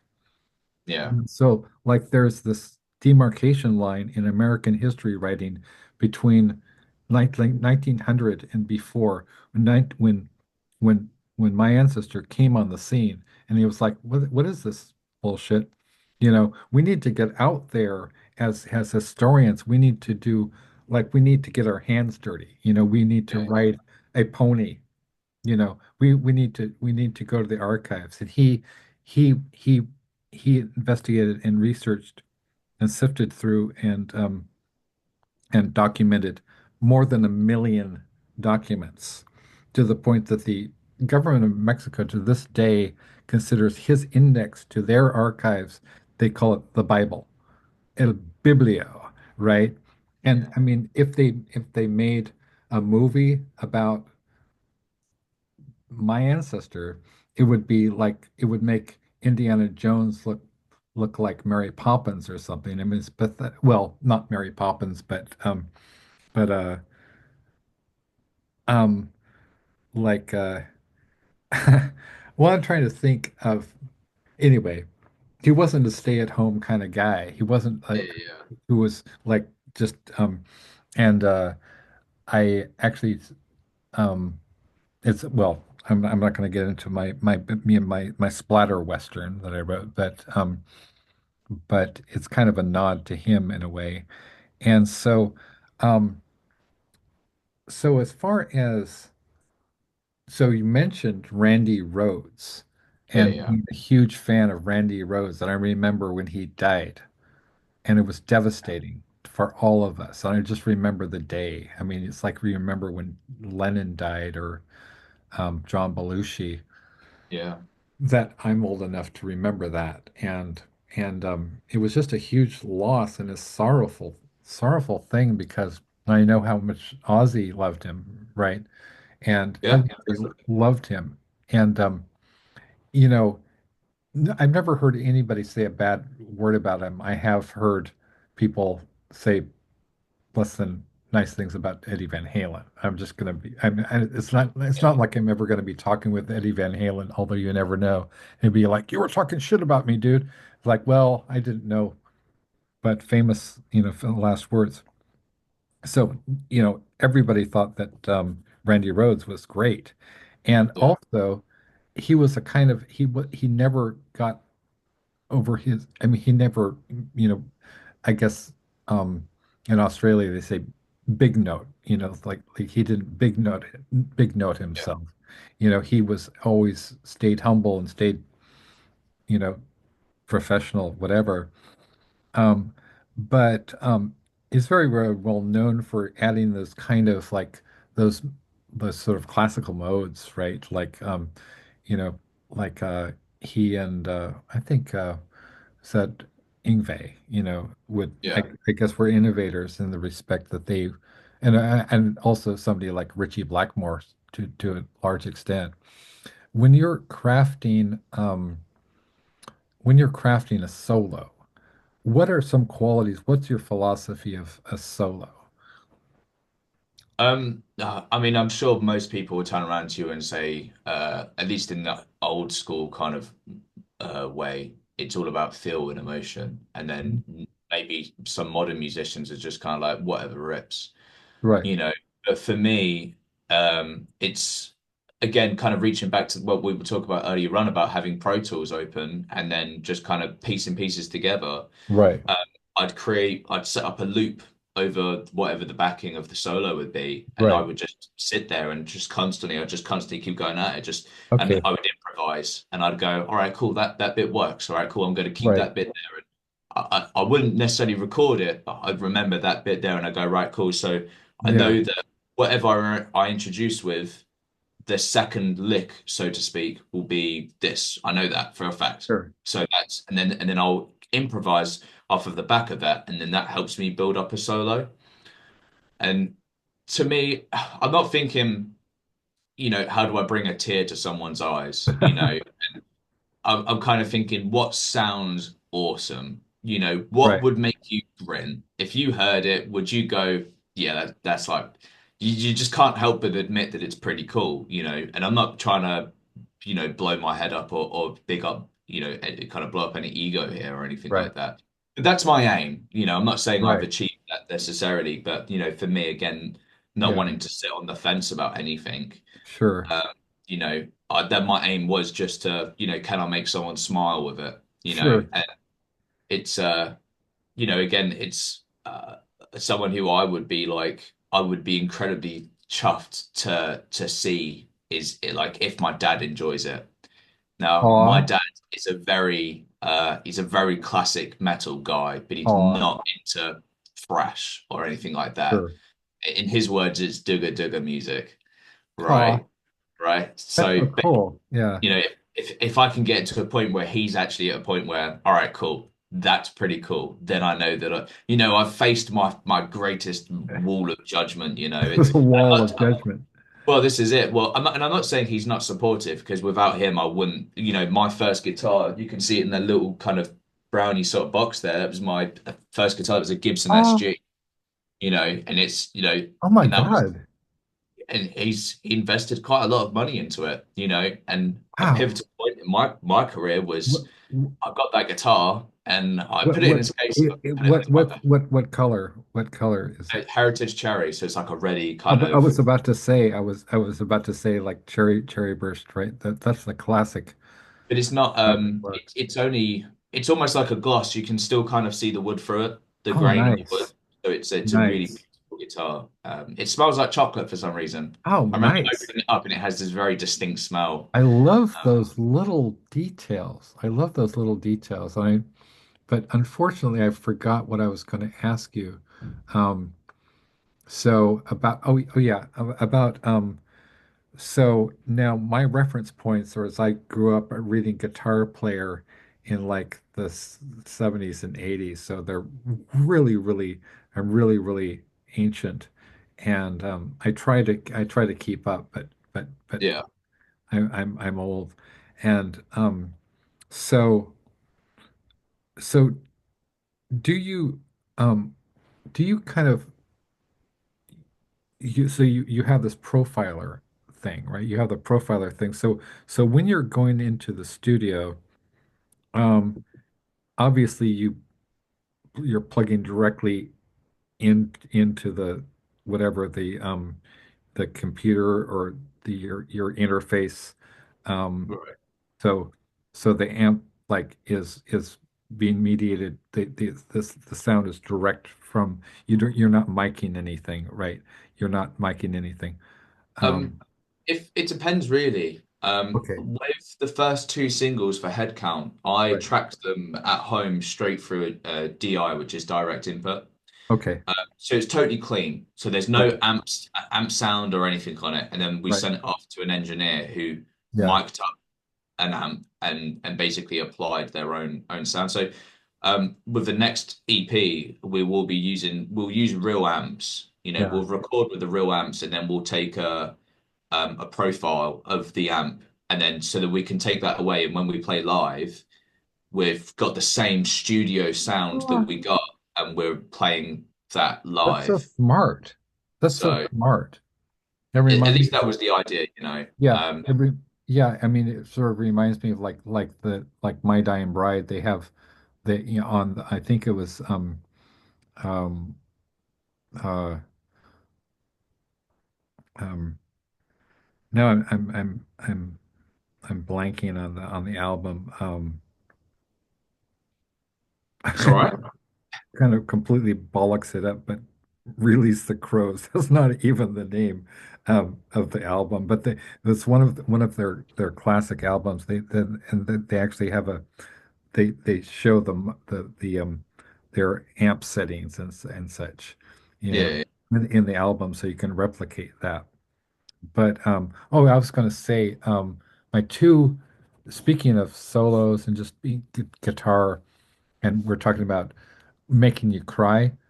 Two of yeah, my favorite guitarists of all time, the late great Jeff Beck, yeah, right? Jeff yeah. Beck and David Gilmour from Pink Floyd. All Um, right. so what I love, and I don't care that David Gilmour isn't like he's not all about the like the 16th notes or the 32nd notes or shredding.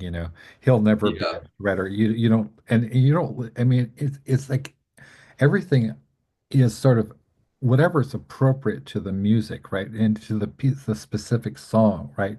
I mean, like if you would never think of like, shredding Uncomfortably Numb or something. That would be retarded. yeah. But so also I appreciate the fact that for somebody like Gilmore, every note counts. There's no wasted notes. No. And so and so, like his solo is just like Another Brick in the Wall Part Two. They're monumental, they're epic, they're like Guernica or something. I mean, this is like that. So when you're constructing a solo, do you think of it in terms of the song itself, like, or what's your focus? It's entirely dependent on what the backing of the solo is. Oh, I see. Okay. But that depicts kind of what the solo becomes. Because if it's I don't know, if it's like very long sustained kind of Right. chords, then you might have the opportunity to put in more feel, so to speak, Right. you know, and you can be a little bit more fluid with it. Right.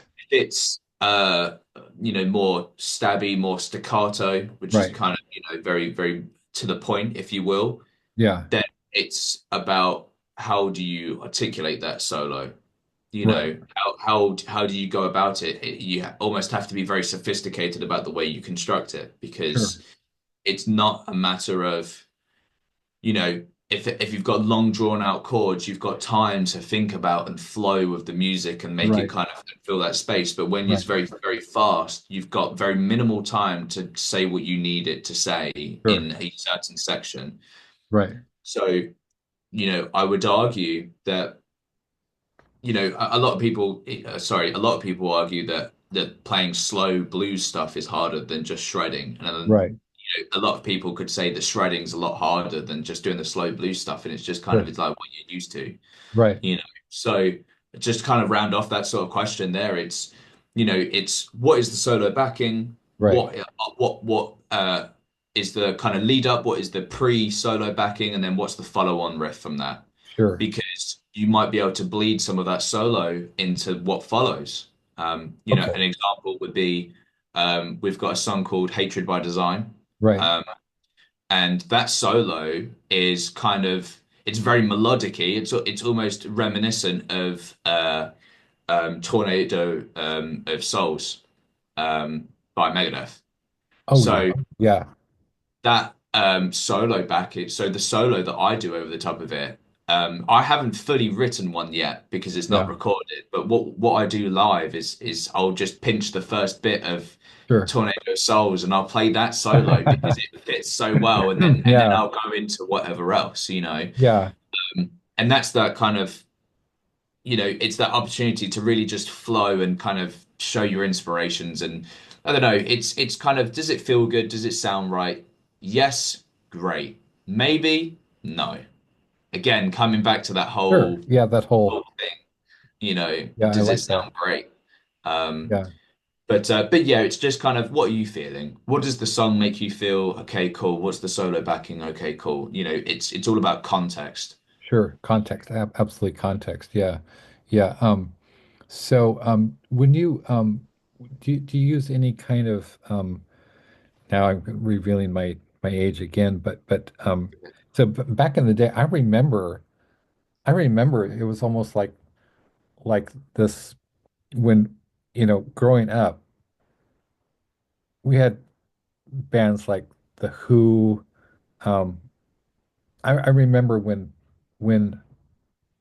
Iron Maiden was brand new. I Yeah. remember when the first Iron Maiden album came out. That's Yeah, where I remembered 1980. in 1980 exactly, which was when Back in Black by AC/DC came out, which was when The Wall came out, which was when Yeah. um, Heaven and Hell came out. I mean, 1980 was like a watershed year for music, Yeah. Yeah. period. I I mean, think I think a lot of there was a Metallica demo that had right. come out, one of the ones that predated No Life Till Leather. 'Cause Yes, I can't remember when Power Metal came out because that was the name of one of their previous demos as well. That might have sure. been 1981, but 1980 was definitely a year. It was, do you know Exactly. what I mean? It's Exactly. And very, that was even predated. That was even before Ace of Spades, if I recall correctly. I think Ace of can't Spades, I quite think, remember when that one came out came in out.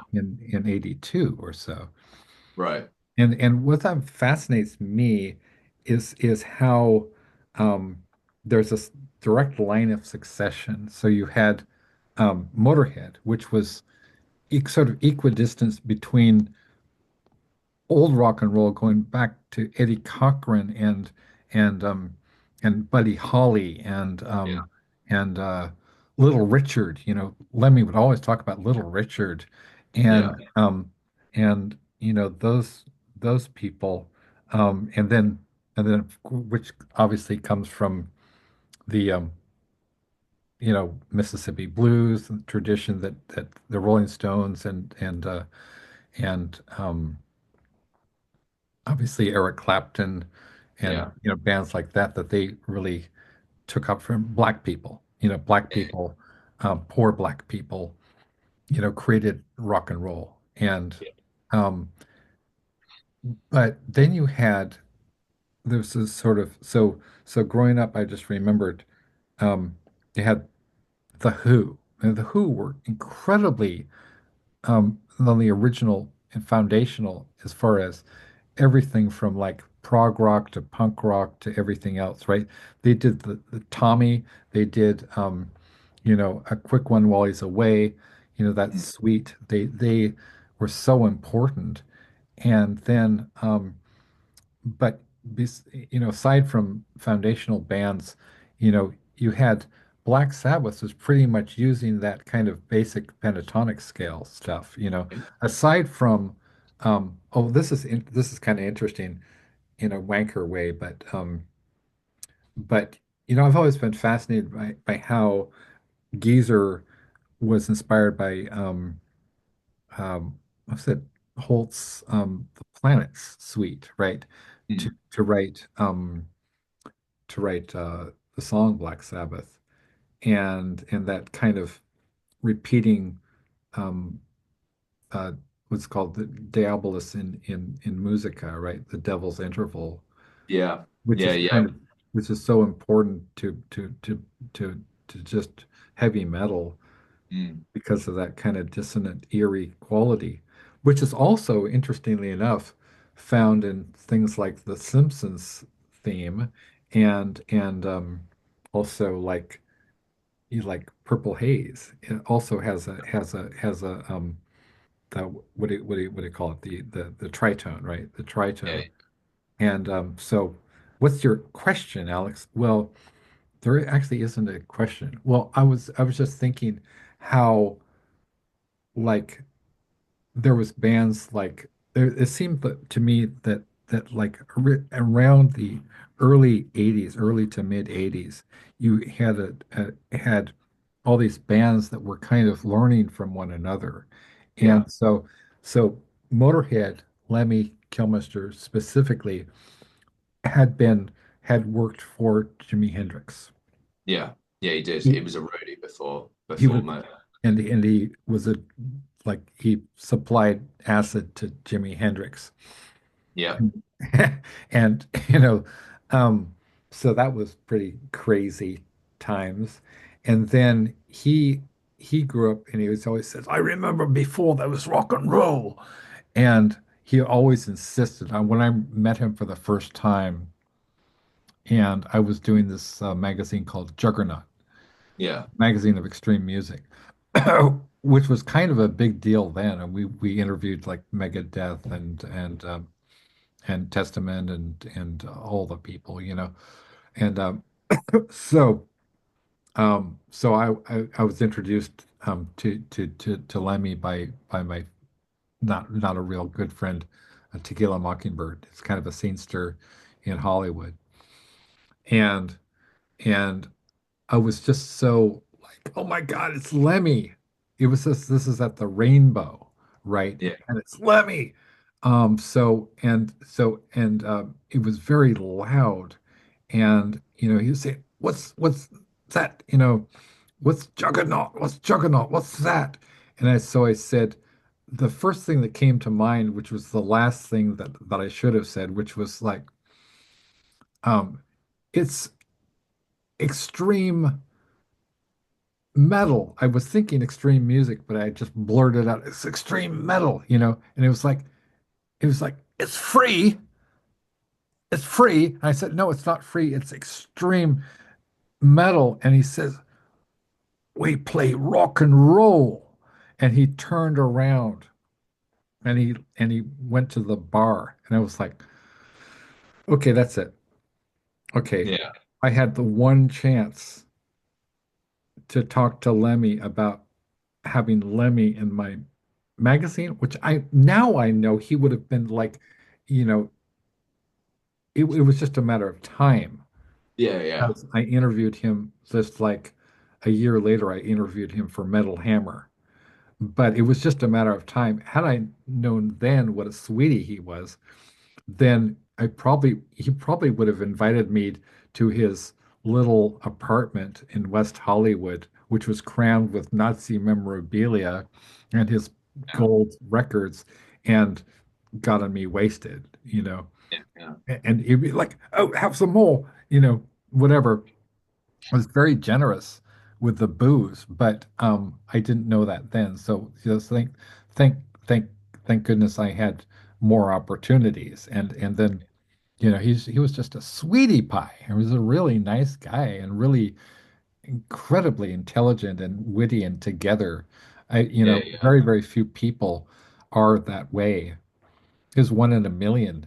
Um, so okay, I wanted to talk about something that's kind of controversial, but Go for it. I've read things like and well, being in and around metal for more than a quarter of a century, I've seen some really dark things, Mm, and there's this, the underside of having this being part of this culture that is so I mean, we're in it to sort of go out of our minds in a way, right? yeah, Like metal fans, we're not here to think. Like when I go to a metal show, and like my favorite genres are, I like thrash a lot, but I'm really a huge doom metal guy, right? yeah, yeah, See a band like um like Sleep or yeah. Like Sleep. Yeah, yeah. Electric Wizard, you know, Also a great one. Yeah. Great, great bands. Or Ohm, I mean, which is a kind of a side project, and have Sleep, and then there are so many great bands, but I just like to be completely submerged within the music. I just want it to be obliterated. But that Yeah. comes at kind of a cost because, like I was, we're talking about the whole the lifestyle alcoholism thing with the Norwegians, and they're mild compared to some countries like Iceland or Yeah. Finland, for example, like the guys from what was it? What was that band I talked to? Um, something. Oh, I'm blanking, but I have interviewed a lot of extreme, you know, extreme bands. Yeah. Something Impaled Nazarene, right? Right. I think where they're Finnish. I'm not, to be honest with you, I don't think I've heard of them, to be honest. You've never heard of Impaled Nazarene? Well, I mean, bear with. I'll see if I've. yeah, they're a bit controversial. I also like bands like Rotting Christ from Greece. I I've mean, heard of Ryan Christ. Yeah. Rotting Christ are pretty foundational, and they're beautiful, beautiful band. But so what I wanted to talk about is something kind of controversial, but I Yeah. like talking about things that you shouldn't talk about. Yeah. One, Yeah. women in metal, Sure. women in metal, families in metal, destructive. It's very destructive unless you're wired, unless you've got your shit together. It can be Yeah. extremely cruel to people, and people lose their lives routinely. And, I'm not even exaggerating. People go insane. People get murdered, right? Right. It's dark. It's one of the darkest industries. And so it's like the cost of completely being consumed by the fire. I mean, some Metallica has that song Moth into the Flame, right? Which is Yeah. all about this. And Master of Puppets is also about this. Yeah. And also the place of women, I think, is very important because I've always been, when I did Juggernaut, the magazine of extreme music, I had two women on the cover. We only did about three issues before it folded, but the first was Karen Crisis from the band, Crisis, and then Yeah. If I'll Do It, and then Karen's Crisis, Gospel of the Witches. And then we had Terry B. Murphy from My Ruin, and Yeah. the second one. And to me, they were like Carrie Crum, who I think was, and Joan Jett and Lita Ford, right? And fucking all the Runaways were really foundational. And then you had Susie Quattro before that. But my experience, a lot of women, um, in metal, in hard rock and metal, kind of they fall into they'll fall into sort of groupiedom, like, Right. and even publicists will fall into the sort of groupiedom. I'm actually really relieved in a way that I don't deal with the major labels anymore, although I did for a long time, because now I'm more interested in indie labels, or people like you guys, who are more like doing your own thing. But my experience was with a lot of the, like Metal Blade and Metal. I mean, I'm talking about years ago, but Metal Blade and Metal and some of the bigger names, Napalm Records, maybe that that the publicists, quite frankly, were groupies, Right. and they did a lot of sexual favors to Didn't even realize that, to be honest with you. well, like I didn't realize there were perks. Yes. You know, well, I mean, it's not I always thought that from seeing movies like Almost Famous that it was going to be like you know, drugs and porn stars and just pure debauchery and shit. I only experienced that once. Um, but and that was really memorable experience that I kind of can't talk about, but I probably will someday. And but Yeah, fair enough. yes, so like I mean, and you like you mentioned Helgrind, whatever, that there's a woman in charge of that band, right? Who's also who's one of the founders of Bitter Edge, if I'm not mistaken, right? So I didn't found BE, but I approached about starting the management side of the company. Right, right. So and that was Paula or Paula, yeah, yeah. Paula, yeah. So so how is it with women in metal these days? Do you see kind of a change in how women are treated or how they're represented in metal circles? Um, I mean, this is going to sound really weird, because it's normally not this way around. But I've personally found I've had two instances where it's almost like near like sexual assault in some aspects with like much older women. They see a younger guy walk through, and I'm not saying it is like whatever, Fascinating.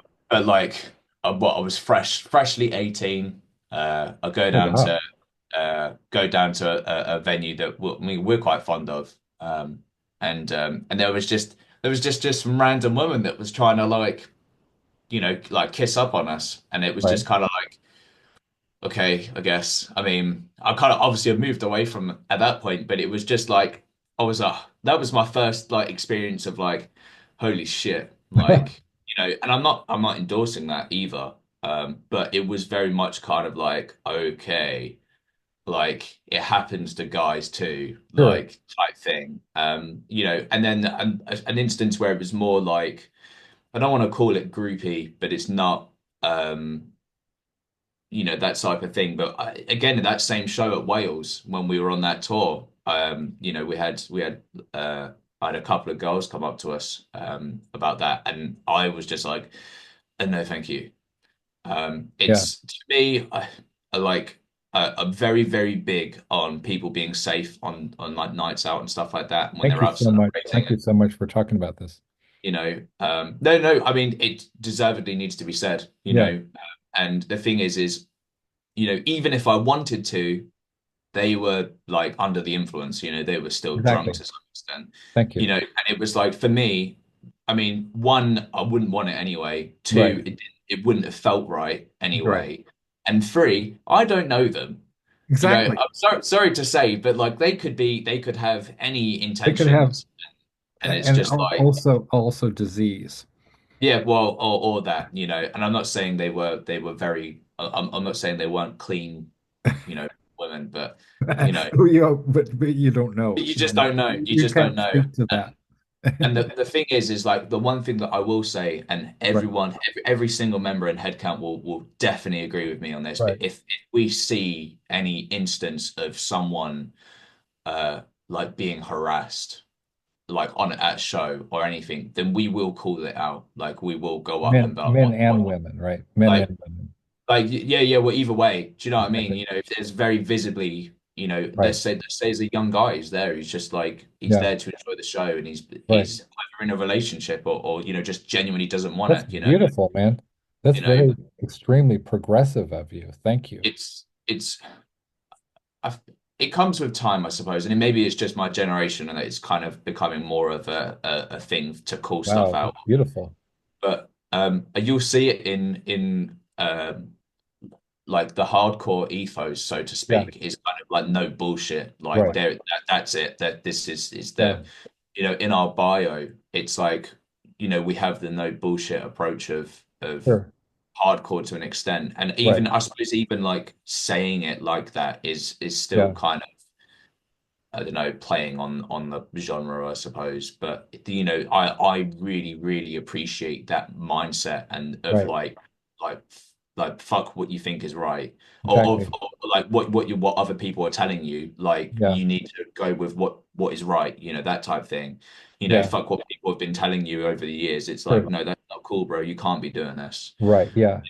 Um, and it's like again kind of reaching back to that whole thing of like of people being harassed at shows, Right. it's like Yeah. that's not cool, like that really isn't cool, or people taking the piss out of someone because they Right. enjoy a particular style of music. Yeah.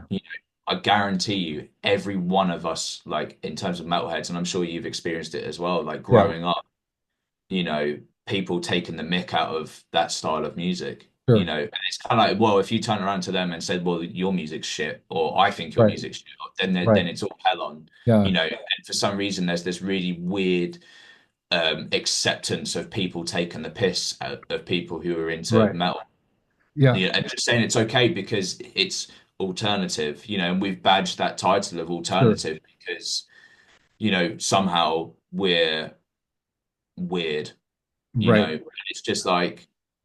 I'm not being funny or nothing, but if you go back however many years, Right. men had long hair. Sure. Yes. This isn't new. This is Yeah. a thing of the past still, Yeah. and all sorts. And it's just kind of like it's it's it's not needed.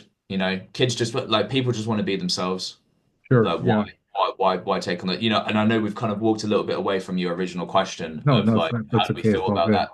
that sort of thing. But Yeah. I think, yeah, like just to put an all rounder on it, like if you see something that's wrong, that just call it out. Like Sure. just don't. You're just as bad as the person who's committing said act. Right. By Right. just bystanding. Well, I think you mentioned the hardcore ethos, and certainly like I think this goes back to people like Kathleen Hanna, people like I don't know, Henry Rollins to a certain extent, who were very, very important. And my friend Kenny Da Silva, who was in he was the light bulb kid in the movie The Decline of Western Civilization Part One, right? Mm, He works with like the now I'm gonna blank again about not the Dead Boys, but or the Cramps, but the Circle Jerks. Yeah, he works with the Circle Jerks. He's over in mm, Oklahoma, Japan right now, yeah, where he lives. But I think that and certainly then you had the Napalm Death, you had Discharge, you had Crass, right? yeah. In Discharge were England, great. in Were England, really, really, and really and great. and that kind of more almost like eco-anarchist, and then sort of philosophy, and also you had like the animal liberation people, you had Carcass, right? Yeah, You have the anti-vivisectionist people, and so I think that there's this thread that you can trace back in terms of like the anarchist movement, in terms of like situationism, or with political activism, and crustcore punk rock, um, metal kind of being a fusion of all those things. And then mm, you have people like Lemmy himself being like like I don't think enough people realize that he was what we would call a social justice warrior. That Motorhead songs are extremely socially conscious. yeah, But they're very, very much about giving like fuck you to the corporations, to the politicians, to the hypocrites of religion who yeah. say it's like, and if you and as people, I'm sorry to go on a rant here, but No, no, it's people okay. really listen to Motorhead lyrics, they would be aware that he was not disrespecting Christianity. In fact, he's quoting Jesus. Yeah. You know, he's Well, saying he himself was a Christian, was he not? he was not a Christian. I mean, he was not. I don't think he was, but I think that he like Nietzsche and like some of the great thinkers of our time, that he was respected Jesus, and he respected Buddha, and he respected religions. He was against religion, organized religion, because it's so dangerous. Yeah. And And so I think it's really cool that you have a no bullshit policy. And I hope that that kind of thing can be instituted and normalized because Yeah. we all want a safe experience. We all want to enjoy our music. And I think it's kind of just as you have more sophisticated technology with music, you have this profiler things which I'd never heard of before. So I appreciate that. Now I'm going to do a deep dive on profilers, get Yeah. geeky about that, right? But you also have, you know, I think of like things um like ethics as sort of tools in a way. Like Yeah. you can become more sophisticated with ethics. And I think that for the younger generation, for your generation, what are you like your millennials, right? Mm. That is that the term? We're technically not You're not millennials. millennials, I don't think. I think it's Gen Z is what we're classed as. You're I think Gen it's so Z. people between 1997 and 2003, I think Wow. is So I lost track. I thought it was like Gen Y was the freshest crop. Now we're into Gen Z. That's I terrifying. think I mean 2 seconds. I'll just Sure. double check.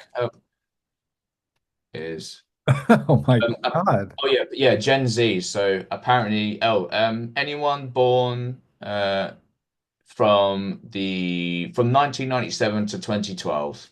Right. That's Gen Z. Wow, So that is terrifying. So like, okay, so we've got the hardcore influence, right? We got the thrash influence. We've got some melodic stuff too. yeah, Um, so what are some other musicians and bands, either more recent bands, classic bands, you name it, bands, bands and artists that you really admire and sort of would try to incorporate some of their stuff in it, there's quite a few. I yeah. think definitely Malevolence.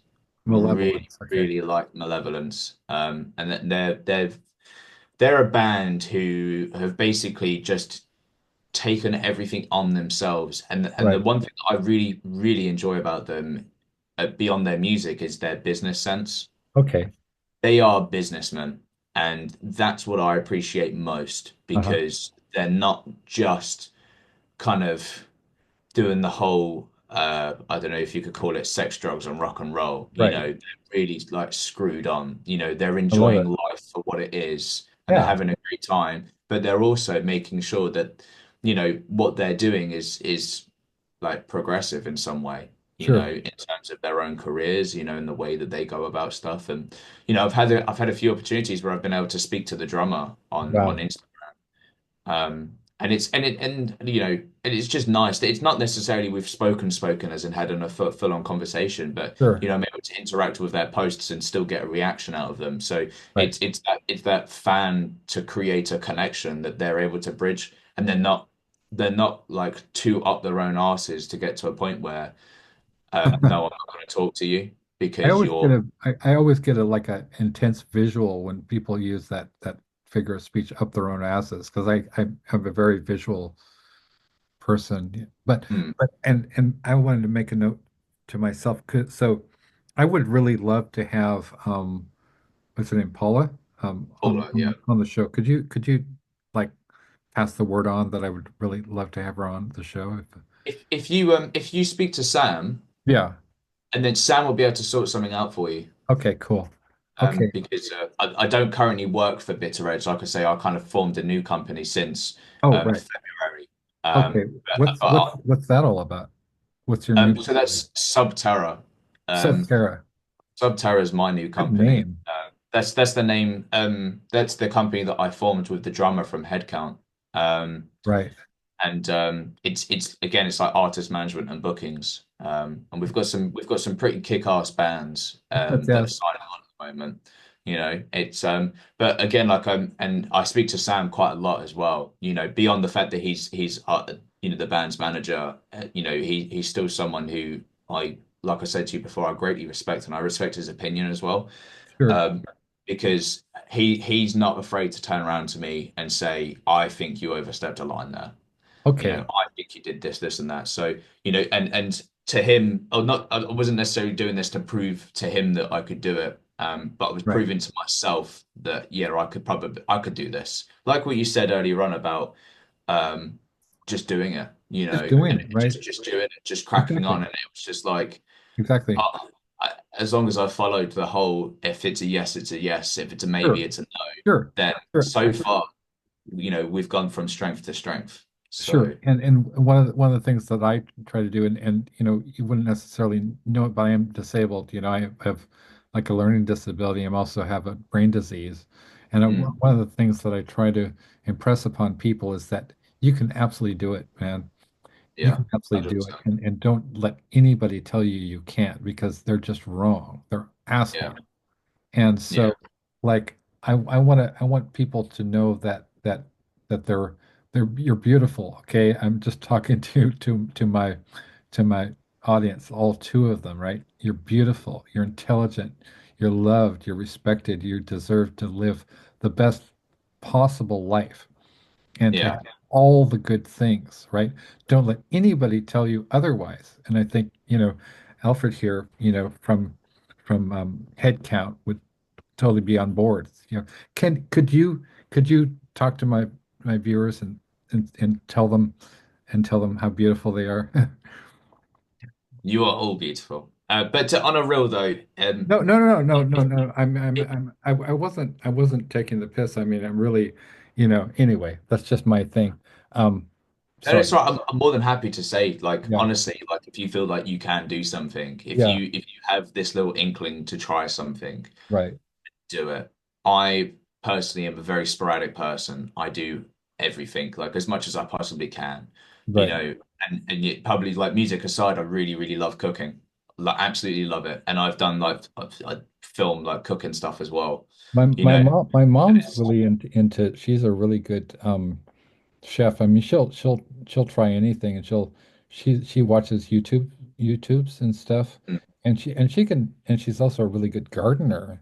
My I love mom's gardening as well. Gardening's 84 a big years thing of mine. old, and she can what she does with gardening and with food is sort of like what I do with poetry and whatever else I do, but um short stories and novels and stuff. Yeah. But it's really beautiful to have. So tell me about some of your favorite recipes, and that maybe people you could share some of your favorite recipes that people that are easy to make. I think one thing that we've always and when I say we, I mean myself and my missus have Right. always enjoyed.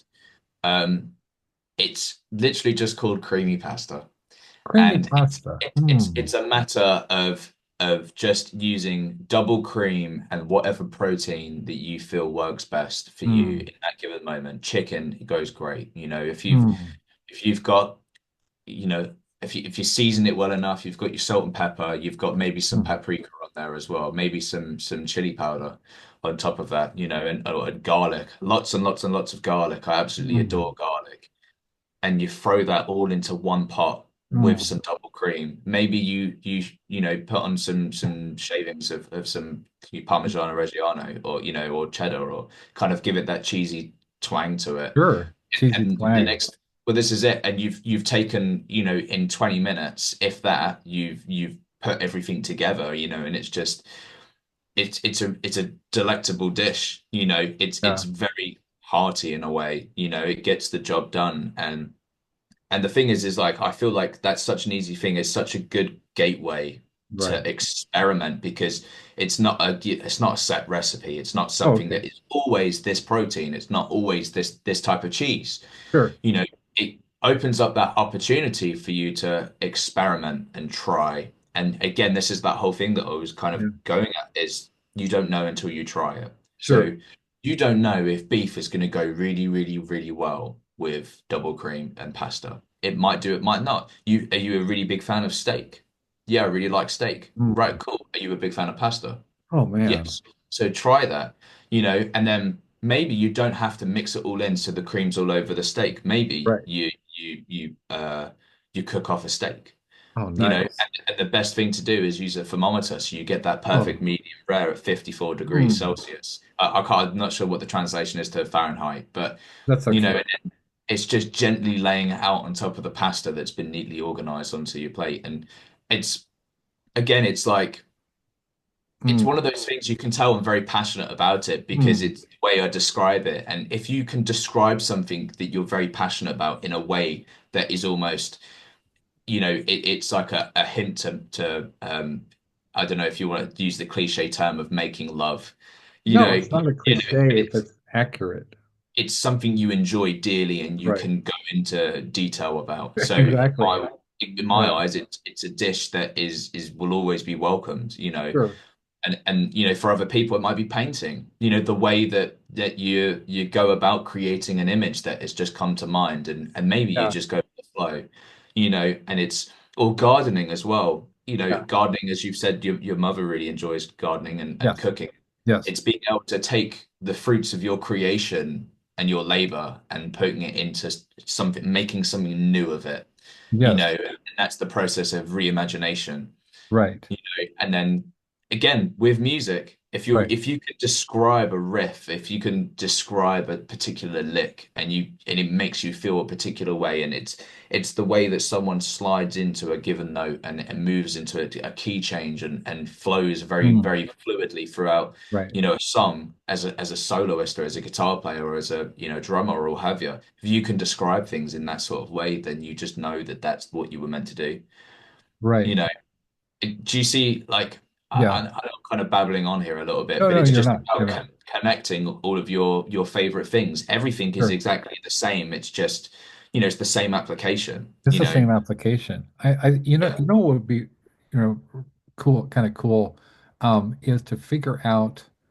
I think about this stuff a lot. Like I think about, like I was mentioning, like the whole concept of having a technology of ethics, which is, Mm.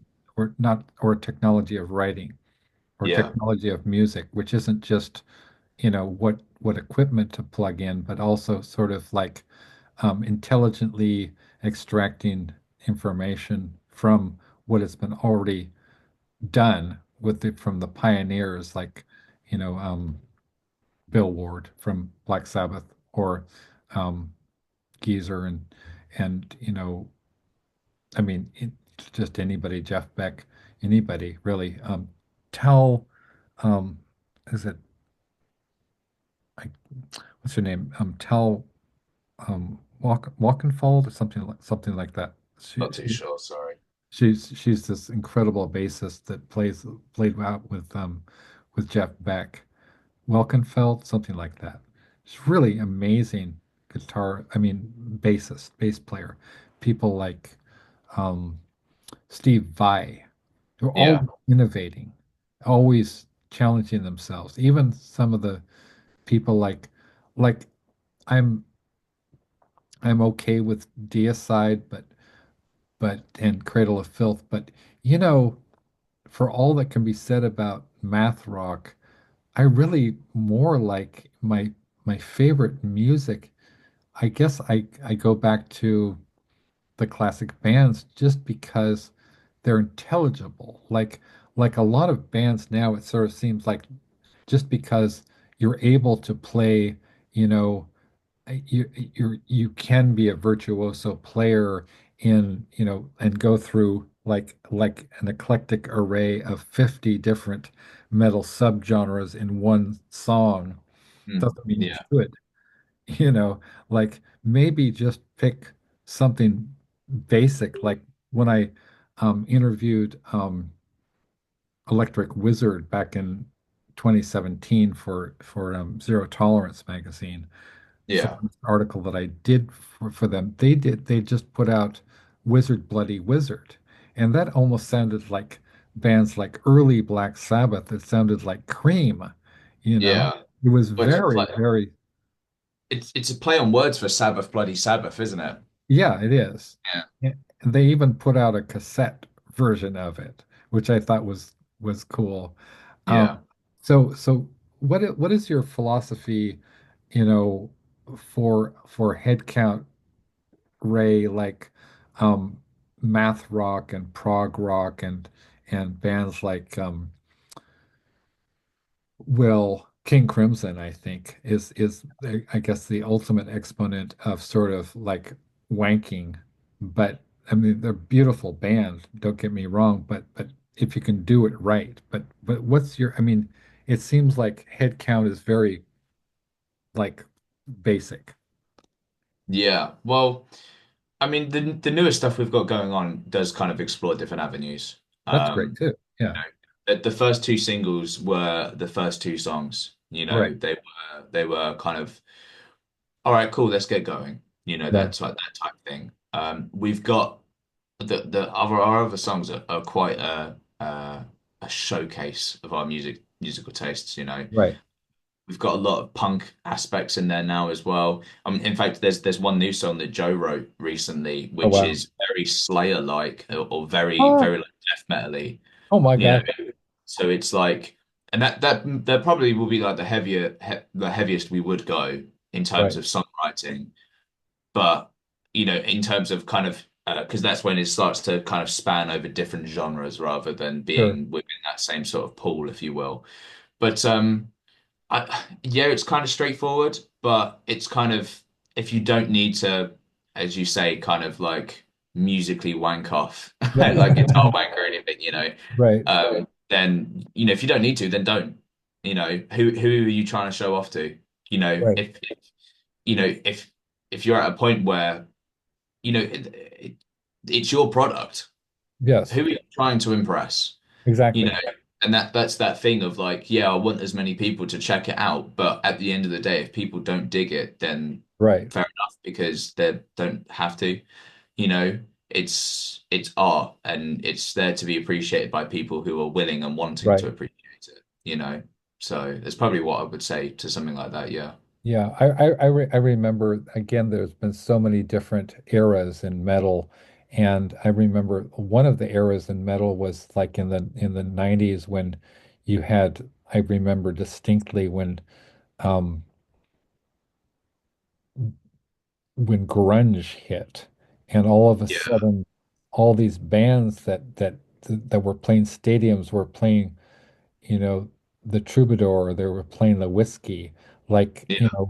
you even had like bands like The Priest and Dio that were playing these smaller clubs Mm. and more intimate venues, you know. And I remember interviewing Ronnie James Dio around 97, 98 or whatever. Yeah. He was really down on all of the things that had made him absolute legend. Yeah. All the like the fantasy sort of the the star what was it the star the kind of I mean what's brilliant about Dio was he was kind of a hippie, right, Yeah. like if you listen to like the rainbow songs like Catch the Rainbow, I was they're listening to that one earlier. Yeah, it's a very, very exactly. beautiful song. Yeah. And what's the one where it's sort of like they build this the wizard gets to the top of the Man on the Silver Mountain. well there's a lot actually there's a lot of consistent themes in Dio's stuff, but it's the one where like the wizard he flies off this cliff or something and he lands on the ground and Stargazer. the star what it, Is it Stargazer that you're thinking of? it's Stargazer. It's the one with whips and chains, and in the wind and rain. And it kind of doesn't make any sense, right? Is this uh Cool, you're really testing me now, because that's either Dio solo stuff or that's Dio Rainbow stuff. It's Dio Rainbow I, stuff. I think it's Stargazer. Yeah, and I I think think off the top of my and head I it's see a Stargazer. rainbow rising, right? Yeah, And that's where we get the yeah, phrase. that's Stargazer with the drum Yeah, solo at the beginning. it's epic, man. It's Yeah. epic. And it really doesn't make a whole lot of sense. And I had this argument with on Reddit with this woman who now a friend of mine on Facebook, and I don't think she remembers me from the Reddit days just a few years ago. But Yeah. who's kind of a Dio purist. And she's like, to the point where um, she doesn't like cover songs of Dio. It's just it's got to be Dio. She doesn't like Dio singing, God rest you merry gentlemen, because it's Yeah, not yeah, pure Dio. And um, what was my point? Oh yeah. So Dio at the time, this was around Angry Machines era, yeah. and he was really down on sort of the fantasy stuff, and he was just, I think he was bitter at that point. He was very, very bitter because the fans, I think that because the fans kind of abandoned him. And so um, from going from being this kind of icon to being a has-been, which is Yeah. which is so kind of sad and poignant.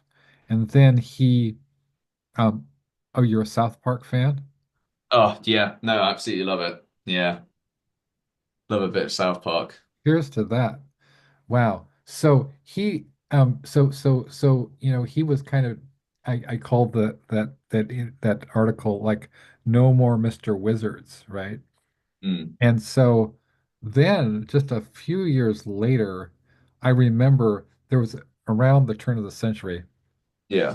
when I kept getting calls from Iron Maiden's um, publicists saying, "When are you going to come out and interview, Maiden?" This was right before Bruce and Adrian came back. But they sent me the entire, you know, back catalog of Maiden remastered and with the extra stuff, and this was going way back to 1999. Was And this they're with like, Blaze Bailey on this was vocals? Blaze. This was Yeah. Blaze. Yeah. And Blaze, the thing with Blaze is that he's an incredible vocalist, except that I think that he was the wrong his his range was wrong for Maiden, and they didn't accommodate his range. So Mm. I almost, the cynic in me almost thinks that they did a bait and switch with him, and so sort of get people frenzied to demand the return of Bruce Dickinson. Yeah. But I remember we went from bands like Dio playing these tiny little closets to Yeah. to all of a sudden it was Bruce Dickinson and Adrian Paul return to Iron Maiden, and then they had the kind of almost like the Caravan O trailers, and they brought it out this full spectacular. It was sort of like, Alexander the Great's army advancing or something like Yeah. that.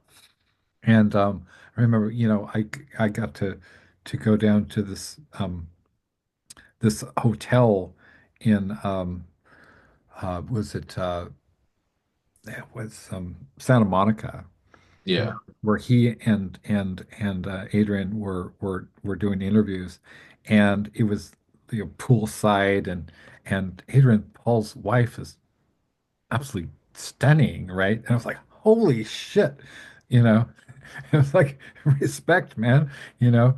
And Bruce Dickinson is just like the most incredibly versatile, beyond intelligent. He's not just a singer, he's a pilot. He's a historian. He's a duelist. He's a novelist. He's a Yeah. screenwriter. He wrote that screenplay about Aleister Crowley, right? And he was telling me all this stuff, and it was sort of like, holy shit, man, you know, you guys are like rocket scientists. And Yeah. and everybody, when I was in high school,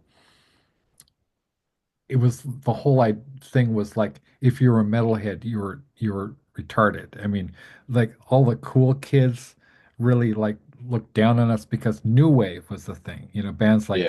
like Tears for Fears, and it was all this bullshit like lightweight music. But the metalheads knew Yeah. that, and we might have smoked a little weed then, but and also we were down on because we smoked weed, but that wasn't the important thing. The important Yeah. thing was that we were listening to bands like Sabbath, like every metalhead knows that these bands, that heavy metal is a very serious genre. I'm preaching to the choir with you, Yeah. but Yeah.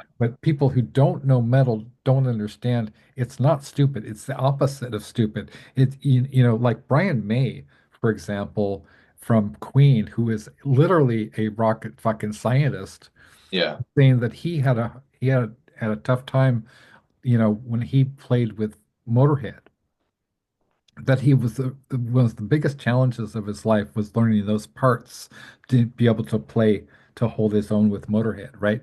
That says something. He's literally a, a, a scientist who works for NASA, you Yeah. know. And then you had bands like Iron Maiden who writing 15-minute songs that are based on, you know, the Rime of the Ancient Mariner by Samuel Taylor Coleridge, which was written like the 18th century, and it's one of the most important poems in English literature, and and so a lot of metalheads. I was I'm as I'm a I'm a retired English professor, and and so when I was in Daytona Beach in Florida, and I was grading the AP. We have something called AP English, which is like you can get credits for college, for high school, Right. graduating seniors. You can get college credits, so you don't have to take, calculus, or you don't whatever advanced English, or Mm. basic freshman English. So I was grading um, those those AP English exam, and there were so many metalheads in English teachers, English professors, you know. Yeah. And like I just remember talking to a guy with a High on Fire t-shirt, and it was and he spontaneously brought up Motorhead, and it's like, do you like Motorhead? And I was like, it was sort of like a long lost family member or something. It's like, Yeah. yeah, I was like, yeah, dude, Motorhead is like close to my heart, you know. I mean, like to the point where Lemmy nicknamed me Teach. He said, Yeah. "Oh, Nice. you're a teacher. I think I'll call you Teach." I mean, just to be having Lemmy Kilmister give you a nickname, that's fucking legend, right? You know, it doesn't get Yeah. any cooler than that. And I think that what people, well, I don't know why I'm so concerned about what non-metal people think of metal. It's like for non-metal viewers, among the 20 viewers that we actually have, metal is an extremely intelligent genre.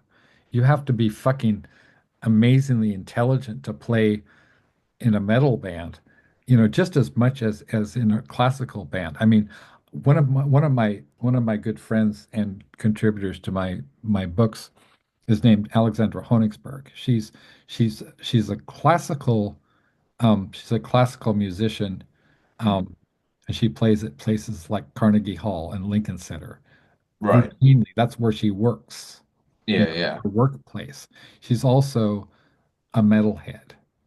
She's she's a philosophy professor, and and she writes vampire fiction. Yeah. Yeah. But she's a metalhead, and she always, when I had her on the show with Tara Vanflower from Lycia and Typo Negative, and she was saying to me and Tara, you know, that she has a lot of respect for metal because it's extremely deep. Yeah. Yeah. Yeah. Could It's you? very, very meaningful. It's very Meaningful. meaningful. So what are your fans like? I mean, what do like when and yeah, what's your fan base like? In what respect would, sorry. Oh, no worries. It's just kind of like how when your fans say, "I love this about Headcount," what do they mean by "I love that about Headcount"? What are some of the things they talk about? I mean, any time that we've had like positive feedback, it's always Uh, been like we love the riffs, we love the energy. You okay. know, when we're playing shows, a lot of people are just kind of like that was fucking intense. Like Right. that was sick. That was great. Yeah. And and then it's just being able to speak to them and Right. just kind of learn about them a bit more. Do you know what I mean? So it's they're very like what we were saying before about how like you've got these super duper famous people that they are just people, and it's just like Yeah. it's with the fans is the exact same thing. It's like these are like people. It's just it's a really weird concept to think about because Yeah. immediately there's already this kind of separation that for some reason gets applied, but it's like it's like you're their friend, so to speak. I suppose is probably the easiest way of putting it. Yeah. Yeah. Just bridging that gap. It's true. It's like and being, I mean, knowing and being friends with a lot of famous people. Um, I absolutely would assent to that. And I mean, there are people like Ellen Maybe. I was telling you about Ellen Maybe, Mm. um, who I've known for more than a decade, and what I just I read it. There's this venue called Beyond Baroque Literary Arts, um, Right. in Venice Beach, which is incredibly famous. It's internationally famous. It's sort of like the Southern California equivalent of Shakespeare and Company. Mm. And I read there and at Ellen's invitation, and people like Viggo Mortensen have read there. People like Dennis Cooper and then Jackson Brown came out to see her, and they did a Mm. show together, whatever. But I wasn't even aware of this stuff. It was just like, okay, Ellen's my friend. Ellen's Yeah. a poet, right? Yeah. And I want to know about what good poetry to read. I talked to her, but only recently, like within the past couple of weeks or so, we did a Zoom thing, and I kind of like we found ourselves. It was for this show, and Yeah. then afterwards, um, it, after the other guests had left, or there was some technical glitches, and we found ourselves just talking. We talked we talked for nine and a half hours straight Christ. on Yeah. Is it? video on Zoom, and then we did it again the next day, or the day after. We had, so 7 hours. We talked to each other for 7 hours, and it was sort of like this. It was like I haven't had dates that were that long. Yeah. Yeah. You know? And I was sort of like, and we're talking to each other, and it's like I realized that this person I kind of put on a pedestal because she has fans like Exene Cervenka and Henry Rollins and Jackson Yeah. Brown, is just thinks of me the same way that I think of her. Yeah. So I'm famous to her. And Which is pretty more wild concept when you think about it, isn't it? it, You it's know. it's such a beautiful thing. And it's sort of like when I was interviewing, like I have friends like uh,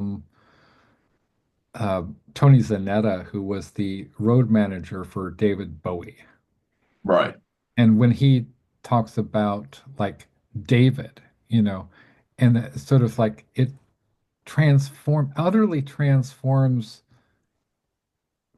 the person. And I'm also friends with on Facebook, at least with Angie Bowie, you know. Mm.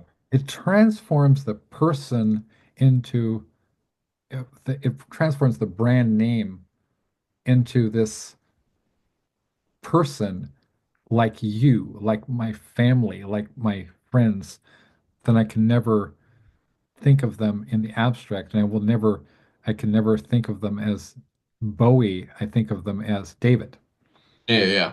right? Yeah. And Well, this is it. Yeah. that's profound. I mean, that's profound. Um, I wanted to ask you about as Subterra. You said you're really excited about some of the bands that you manage. You talk about Yeah. some of those bands. Okay. So straight off the bat, we've got Kill All the Gentlemen, who Kill are all the gentlemen. Okay. yeah, they're like a really really fine mix of both thrash and death metal. In Nice. fact, we just just this Friday, yesterday, we fully dropped their latest EP, "Come Die With Me," which is a play on words of the TV show "Come Dine With Me."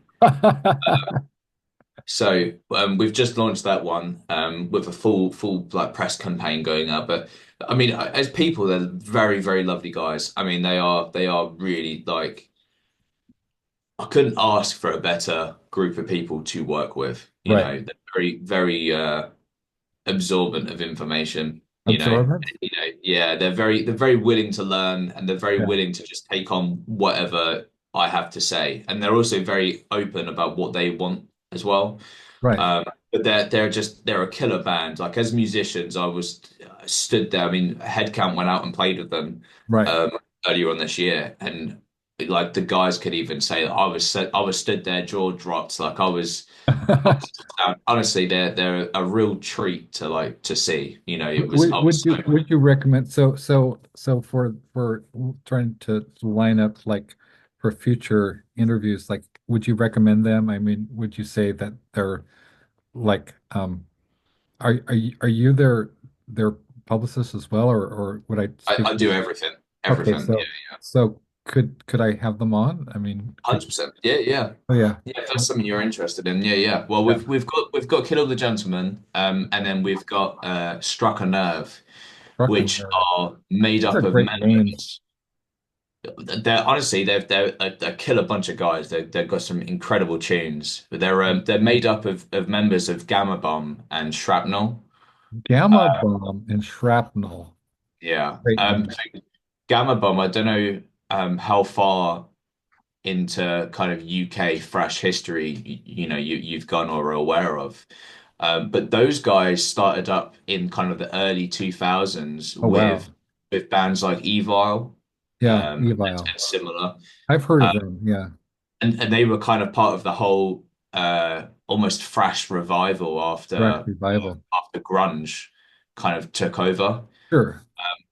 But the drummer Chris, he's yeah from Gamma Bomb. He's in Struck Enough. He also used to play in Shrapnel as well. Oh wow.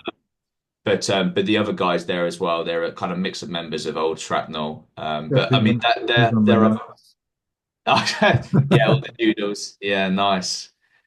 Oh yeah, look at that.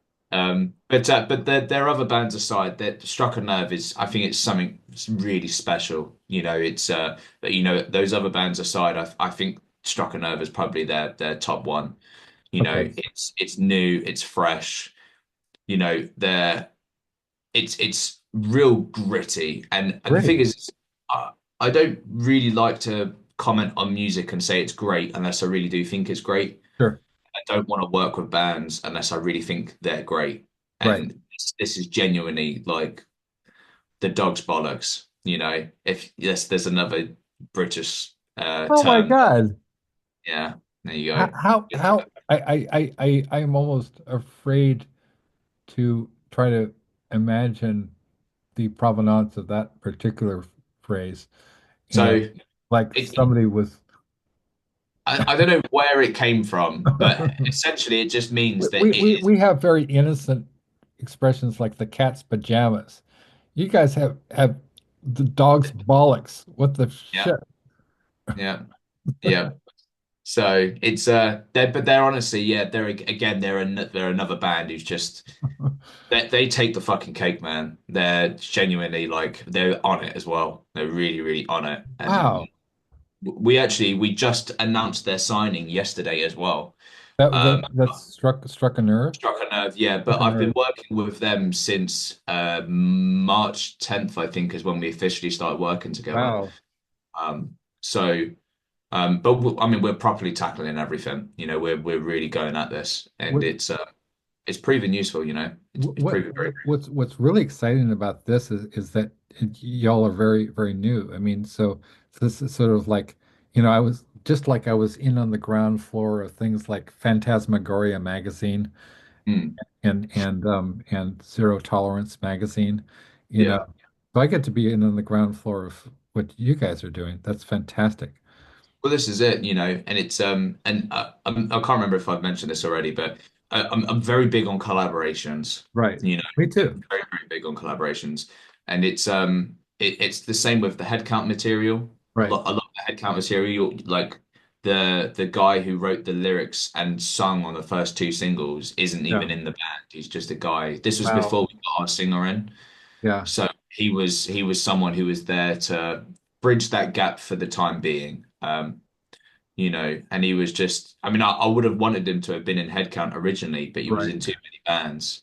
Well, Um, speaking of collaborations, I write songs, hint, hint. I was telling, Jennifer from Defenestration that, yeah. particular fact. Um, and, I'd be open if you would be open potentially to like throw some ideas around because, I've been trying to get my music recorded since I was a kid, Mm. That's like, man, that's like 50 years of trying to do something with music. But Yeah, yeah. um, so I write some really good, metal lyrics. I mean, I think they're great. So yeah, I mean, by all means, I send stuff over. Like I say, like yeah. I can't ever guarantee anything. No, Like I no, say, no. And no, no, don't worry. I always, I consider it like planting seeds. I mean, I plant like, I can't tell you how many bands that I've approached before Sam came through. mm, That's his name, right? Sam? yeah, yeah, Yeah, yeah. But before Sam came through, I've spent about 7 months trying to get a hold of bands yeah. and labels, and like it's not like the old days where you had um, like metal blade records or any of the bigger name, you know, um, Mm, um, something Century Media. I worked with Century Media and yeah. like these big labels. Like I couldn't get anybody to do interviews, and I sent Mm, out email after email. So believe me, I don't have any expectations. Like I said, I just literally wrote to Madonna yesterday, yeah, and I never know. The fact is, if one David J. Haskins sends me one original poem for my anthology, which is as great as Bela Lugosi's Dead, mm, it makes it worth all of the, you know, contracts that I didn't make, right? yeah, Those weren't meant to be. So one of these days, some metal band is going to record one of my songs. It doesn't mm, necessarily have to be head count, but it'll be it'll be the right band for the moment. And I yeah, think yeah. I believe in I believe in just planting enough seeds. Yeah. Well, this is what it's about. Like again, like what we've said pretty much this entire interview. We've said you don't know unless you try. So Exactly. there you go. Um, so I think we've done a great job. Nearly 3 hours. Nearly Um, 3 hours long. yeah. Yeah, yeah. So It's a very lengthy conversation. so for I appreciate it. So for my viewers, could you just like how can people access? First of all, I'll say so you have Subterra. That's one thing. So you have the management company. You have Yeah, you don't run Bitter Edge, but you're managed by Sam, yeah, right, yeah, yeah, from Bitter Edge. Um, and so you've got a lot of irons in the fire. Um, so just kind of do a brief rundown of what new music that Headcount is going to be putting out, and then what your bands are going to be doing. I think we kind of covered that, but um, yeah, also um, how people can get in touch with you and how people can access your music. yeah. As for new material that's coming out, like I said, we've just dropped two singles. The most recent one came out Right, earlier on this month. right, Sorry, at the back end of last month. Sorry, so on the 28th of February, right, Persistence came out. Which was exactly what it says it is. It's kind of a show of persistence in the industry. right, Everyone knows it's quite cutthroat. right. Um, So, but the new single came out. You can find us on Spotify, Apple Music, wherever else you want, on YouTube. We've just thrown up a new full live set, as you've kind of mentioned earlier on in the interview as well, which is also on YouTube. You can follow us on all social media at headcount.xvr. So Okay, XVR stands for crossover.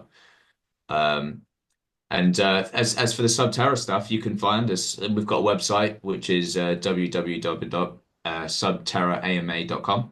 okay, And then it's the same for the social media as well, But if you want to reach out to us, just message the message the band chat, or right, whatever your applications are. Just get in touch, and someone like I said to you earlier on, it's all about bridging that fan to artist connection and everything in between. So, right, if you want to chat, just message. You don't know unless you try. right. So Exactly, there exactly. you go. And so I think I sent you a friend request on Facebook, right?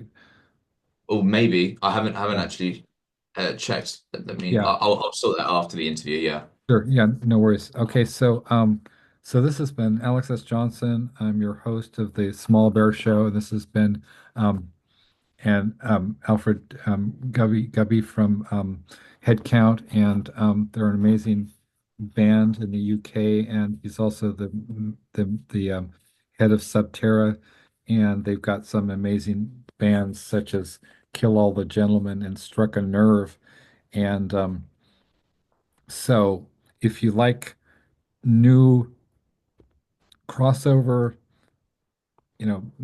metal music, hardcore, if you like thrash music, if you like death metal, if you like good music to listen to, I recommend checking out Bitter Edge Entertainment, record label and Subterra stuff and Headcount. And so it's been a pleasure. Um, you know, Pleasure's all mine. Thank you very much for having us on. It's been great to just chat and just see the industry from another perspective. yeah, You know, same here. Okay, it's a beautiful thing. all right, take care. Yeah. You too. Have a great one. Catch you later. Right, bye bye.